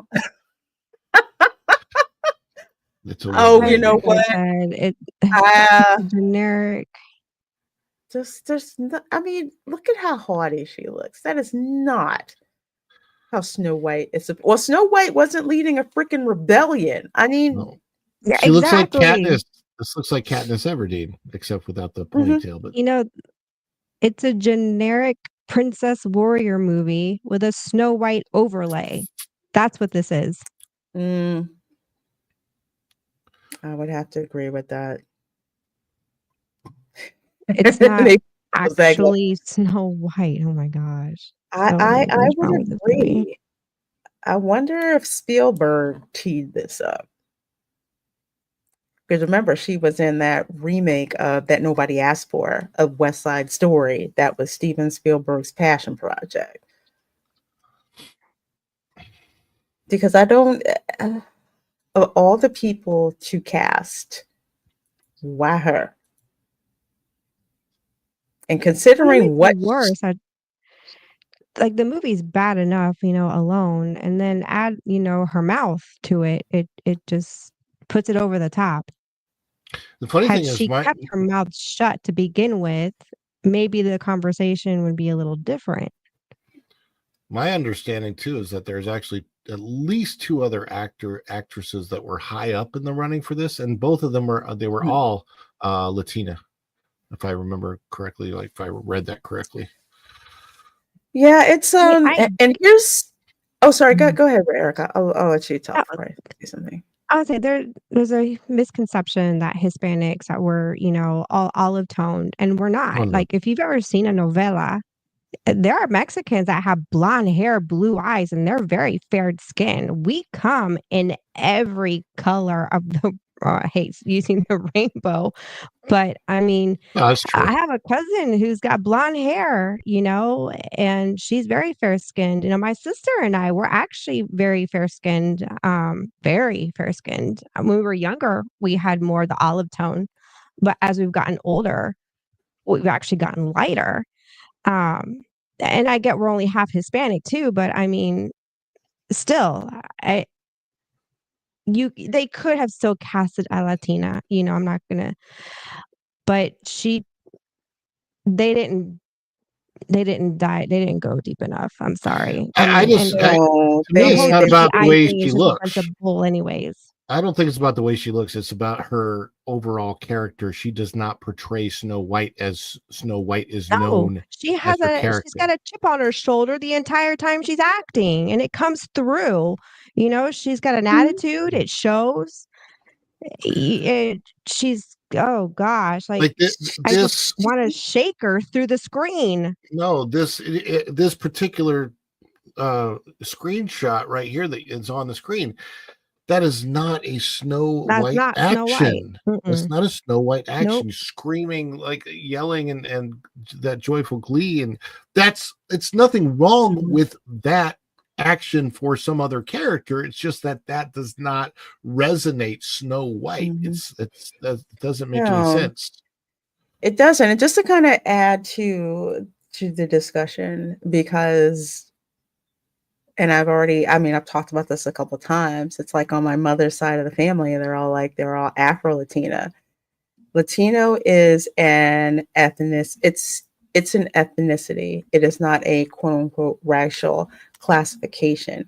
You've got Latinos who are way darker than me, and then you have some Latinos who are fair-skinned and blonde, like my ex-brother-in-law, who has to be the whitest Puerto Rican that I've ever met in my life, because he's got blonde hair and blue eyes. And when we first met him, we were just like, what do you mean he's Puerto Rican? What? No, he's not done yet. Go put him on the sun for a little bit. I met a guy like that at a dealership. He had blue eyes. He was bald and he was really short. Could have fooled me until he started belting out Spanish like it was nothing. And then he revealed that he was Puerto Rican. I was like, oh, you wanted like, I'm like, oh, so you're like us. It's one of those things, like, here, depending on how I answer, I've had people speak to me in Haitian Creole. I've had people speak to me in Spanish. I've had people speak to me in English. And it's kind of just like, okay, which one is it when we talk to you? But again, that's an ethnicity classification. It's not a race. So for me with Rachel, it's just like, okay, if you're going to cast a Latina actress, cast one that fits the description of exactly what Snow White is. Yeah, they could have given Elena, her own actual movie. Mm-hmm. You know how annoying that is? Oh, we got a Latina Disney princess. Her name is Elena. Okay, well, all she is a toddler show on Disney Plus or Disney Channel. You didn't even give us an actual Latina princess, not a movie. Elena of Avila. She needs a movie. I have to give a little background for the this. Movie first, and then the little tot show. Yes, I can't stand that. Oh, that is one thing I can't stand that Disney's done with. It's, how would I say, it's a half-assed effort. Like, they'll talk about the stuff that they do, and they'll say that they're all for quote unquote diversity, but it's not really true diversity. And they'll half-ass stuff. Newsflash, Disney, we're not all Mexican either. No, I don't understand. I swear. I don't get it. I don't get it. Yeah, again, this is the thing that I have. This idea that all Hispanics are just, we all just fall into the Mexican bloodline. It's like, no, we don't. They are literally in their own separate culture than the rest. That's a different one. Like I said, I'm not usually saying it's bad or wrong. I don't get the wrong impression here. It's just, it is what it is. It is what it is. Latina food is incredibly diverse. You want to figure out the diversity of Latinas, just check out all the different kinds of food. There's Mexican food, Venezuelan food, Colombian food, Peruvian food, Puerto Rican food. It is all so different. Dominican and Cuban. It's all so diverse and so good. A lot of the foods from all the other Hispanic countries that you just mentioned there, Ron, a lot of it derives from Spain. So a lot of the foods we eat are the same. We just call the dishes differently. Yeah. So I didn't realize until recently that a pastele to a Puerto Rican is basically what we call a tamale in the Cuban, culture. You just have to figure out what the different terms are for different things. But well, it's like Mexican flan. My wife makes Venezuelan quesillo. It's very similar, but there are slight differences. And Spanish food, which is what I served in the restaurant that I used to work at Disney, is also different than Spanish, like true Spanish food has a very different flair to it. And it's like the different versions of paella out there. There's a lot of different versions of paella. And also, like, you have Hispanics in Mexican food, lot of Tabasco, a lot of hot sauce. Very, very different. Venezuelans can't stand the heat in their food. So yeah, it's very, very diverse. That is My grandmother used very to complain all the time because when they fled Cuba, they went to Mexico, and she would, our food was so spicy. I didn't like it. That's a I'm spicy sorry. tomato. I'm sorry. I have to laugh as a Creole because we get like No, all she the did not like spicy food, spicy because food. we And to hear have her say that in every Spanish like is we funny. have everybody. Like if I go to a Spanish restaurant, I literally have to say, okay, you know what? Whatever spice you put in there, you need to up that by like a factor of 10 if I'm gonna freaking eat it. Are Okay. you It's the Lorena, are you difference. like that guy in the new Firehouse Subs commercial that I keep getting?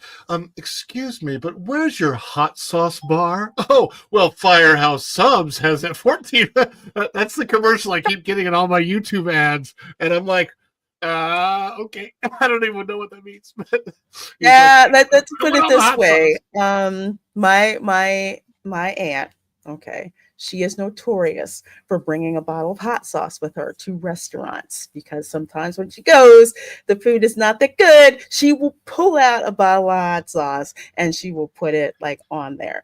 So she'll do that because with the type of cuisine, and I can always tell depending on where it is in Latin America, there's certain foods that are the same but prepared slightly different, but with certain ingredients. So it's like with Mexican food, depending on what part of Mexico you're talking about. It's like, is it coastal? Is it whatever? If it's hot enough, like Peruvian, it's okay. I love ceviche. That's probably the only other thing. Puerto Rican food, it's it's all right. It's okay. I won't push it away. Dominican food, I'm like, okay, yeah, bring it. Cuban depends on what it is, but if you screw up ropa villa, I will come for you. I will walk in that kitchen and I Cubans will are come for you. particular. We're particular about our cooking and our food. Either it's right or it's wrong. Yeah. Which is why I'm so particular about, did I get it right? Did I get it like abuelo or abuelas? And I'm so critical. And I'm even hesitant to make Cuban food when people come over because my confidence is like, We're about I to don't have know. we're about to have a Cuban Secretary of State, Yeah, I heard. Yeah. Pretty cool. I have Pretty cool. I have heard. So that's gonna be real interesting. All I know is they better make those black beans right. I'm just saying. Mm-hmm. No, I You did finally nail those. And it took me a while. But this last batch I made another practice run, they came out really good. So I was like, yes, finally. Like I made a batch that was like, I know we do a lot of cooking by sight, and I forget what this one Spanish lady told me what that was. I'm just like, yeah, I don't measure anything. Somebody asked me for recipe. I'm like, I'll get back to you on that. Yeah, in my videos, that's basically what I do. Don't ask me for measurements. No, just follow what I'm doing. You just literally generous amount of this, generous amount of that. Oh, well, folks, as always, I love the Spice Lounge show. I love mixing it up here with Erica and with Ron, where we just have fun breaking down these pop culture topics and giving you those hot takes and spicy conversation. And I especially want to say thank you to those of you out there on X. We've got like 242 people watching us through X, and make sure that you are following me on X, but more importantly, make sure you're subscribed to my folks here on the panel. And thank you so much, Aldo's Journal, for that $5 super chat. As someone who spent his first 19 years of life in, I think it's Chile, right? Yes, totally right. Most people here can pass as what they would call white. True story about my great-grandmother, OG Reina Creole. Okay, her father was not Indian. Turns out he was a white man from Massachusetts. However, Her mother's side, all of them were, they were mostly Afro-Latina. So we've had like natives from Mexico. I know, really weird. Also had Africans as well, but also Spaniards from Spain, Spaniards who had lived in St. Augustine since 1565. Wow. I actually have a baptism record of my 9th great grandmother in the cathedral over there in St. Augustine. Yeah, it's all in Spanish and everything. But my great, and I'll have to say, I'll have to send you like the graphic. It's so freaking cool. But my great grandmother, okay, she was extremely fair skinned, and people thought that she was white.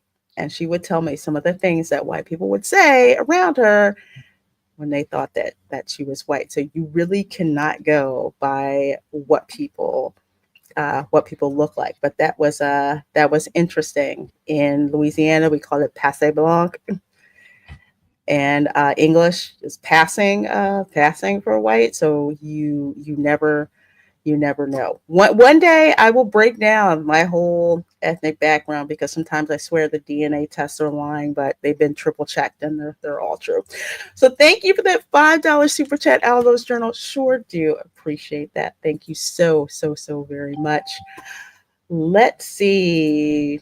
Become members of the channel and help Reina Creole go online full time. Yes, thank you. I appreciate that. Well, Erica, where can people find you and what do you have coming up, my dear? You guys can find me at Erica-Raff or hanging with Erica and Raff. And we're just expats, early empty nesters here in Germany. So we're basically family vlogs, and I have a cooking series I just started, Halloween decorations, a little bit of travel, and some Christmas videos I've started uploading. And that's pretty much it. I am editing we went to Fantasyland, which is not a local theme park. It's almost 3 hours away from us, but we went to their, it's like a winter celebration or like a Christmas event, and we got video of it. Knocked the wind out of our sails. The performance was so good. So I'm looking forward to posting that when it's finished. And if you want to hear me talk about what we talk about here, you can find me here or occasionally on WW Pro, or on some occasions on Ron's channel at Follow the Bradley's Fun. I don't really do that kind of stuff on my channel. Not yet. Just not there yet. We're brand new to YouTube, so we're just figuring things out as we go with YouTube. Well, folks, they're figuring it out very, very well. So definitely make sure you are subscribed to Erica and Raff. Of course, I'm taking notes with her pernil recipe because mine is slightly different, Dominican style, but the basics are there. So go watch that video. Go watch our video on the channel. There's certain things about pernil that you have to have right. You screw that up, we're going to be talking about it. Mm-hmm. Well, Ron, what do you have coming up, and where can folks find you, my dear? Follow the Bradley's Fun, which I changed that to right there. Just type that in. If you're watching on X, follow the Bradley's Fun on X, which I reposted there. Follow the Bradley's Fun on YouTube or Facebook or Instagram or TikTok. That's the easy way to find us. We have family vlogs on the channel as well, just like Eric and Raff. Oh, there's my beautiful wife in the chat. She just came up. And Virginia Bradley Adventures, you can find her there, or Virginia Bradley Magical Adventures. All of those have family stuff on them, and then I do a lot more pop culture and parks news. I try to stay fairly focused on parks, although it's been pop culture this week since I'm away from the parks. And I will do, just like you, Lorena, live streams from the parks. We do a show called The Daily Dish every morning at 9:30. Sometimes the time gets adjusted to that, depending on if I'm in the studio here or if I go live on location in the parks. This week might be a little bit different because this Thursday happens to be Thanksgiving. But I'm here every day, and also some kind of funny reaction shorts and stuff like that on the channel. And there's some really, really good Christmas and holiday content already up on the channel. from last year. You can see what the holidays are like. What some Santa Claus meet and greets are like in Orlando. One special one that takes place at Lake Nona. That's on the channel. So kind of look at my last year's collection, last year's Vlogmas that I did in December.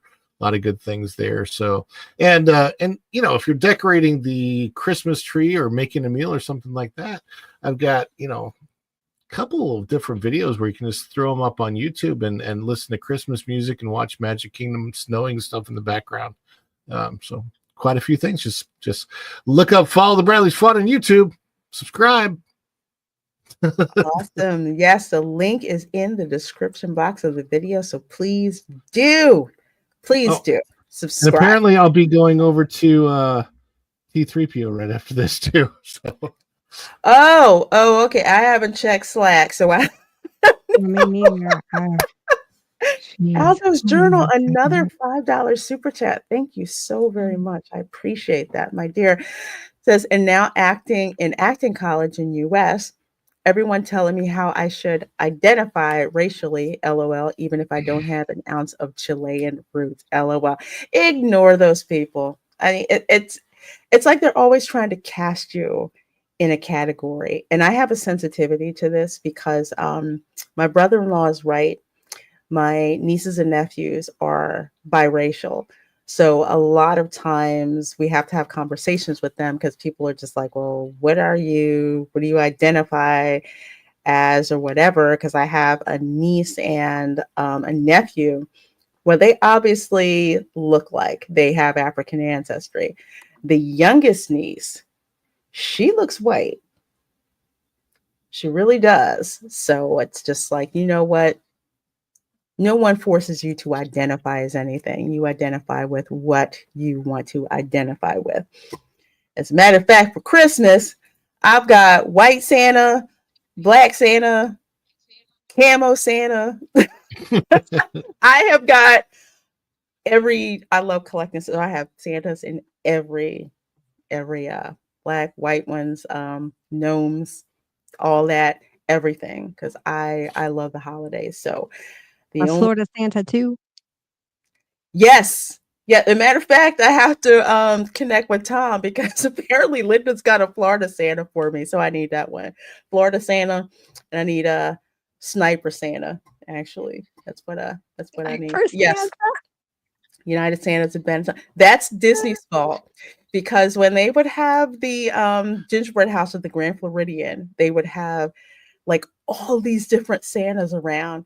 And there's this one Santa who looks like he has this look on his face and he's looking around the corner. And I posted that picture and I'm like, what Santa is this? And somebody said, that's Sniper Santa. I said, I need it.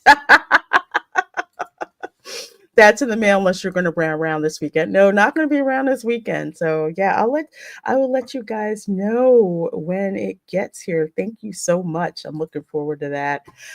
As for your girl, what do I have coming up? Well, I'm going to have a 9K celebration eventually coming up here, but you can find me tomorrow night over on Pro's channel. I believe he's going to have a special stream tomorrow night. Friday, I will be streaming live from Universal Orlando because Grinchmas has come to Seuss Landing, and we are going to watch the Grinchmas Hula Day Spectacular. Yes, you know you guys are going to be looking for Max the dog. Everybody wants to know where Max the dog is, so we are going to we're going to go see that show on Friday. And we're also going to check out all the amazing Christmas decorations in Seuss Land. I don't know if we'll meet the Grinch because he's probably going to have a 3-hour wait to meet him. So, and he's all worth it. So that's going to be going on. Saturday, of course, at noon is a Resort Recon Live podcast. So hopefully Ron and Erica can drop in for that. Braylon Lee is going to be dropping in as a special guest as well. We're going to be taking Q&A about the holidays at the parks in general. So bring all your questions. We're going to be talking about that. And of course, Sunday, Florida Man Bingo. We had to push it off a week. It's going to be back on Sunday. You don't want to miss it. All the crazy, crazy stories. And we have fun with Florida Man Bingo. What is Florida Man Bingo? Well, you got to come to the show and find out. Well, thank you guys again so much for watching on YouTube and watching on X. You guys are amazing. Have a wonderful rest of your day, evening, wherever you are. Have an amazing and thankful Thanksgiving, and we will see you all next time. Bye. Bye. All right, everyone. Let's tidy things up. Autobots, start your engines!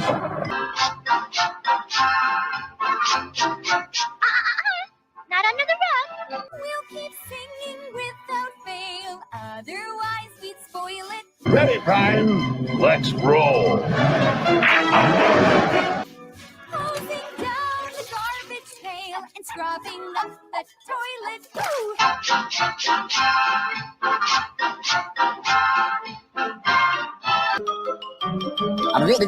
That's all, folks.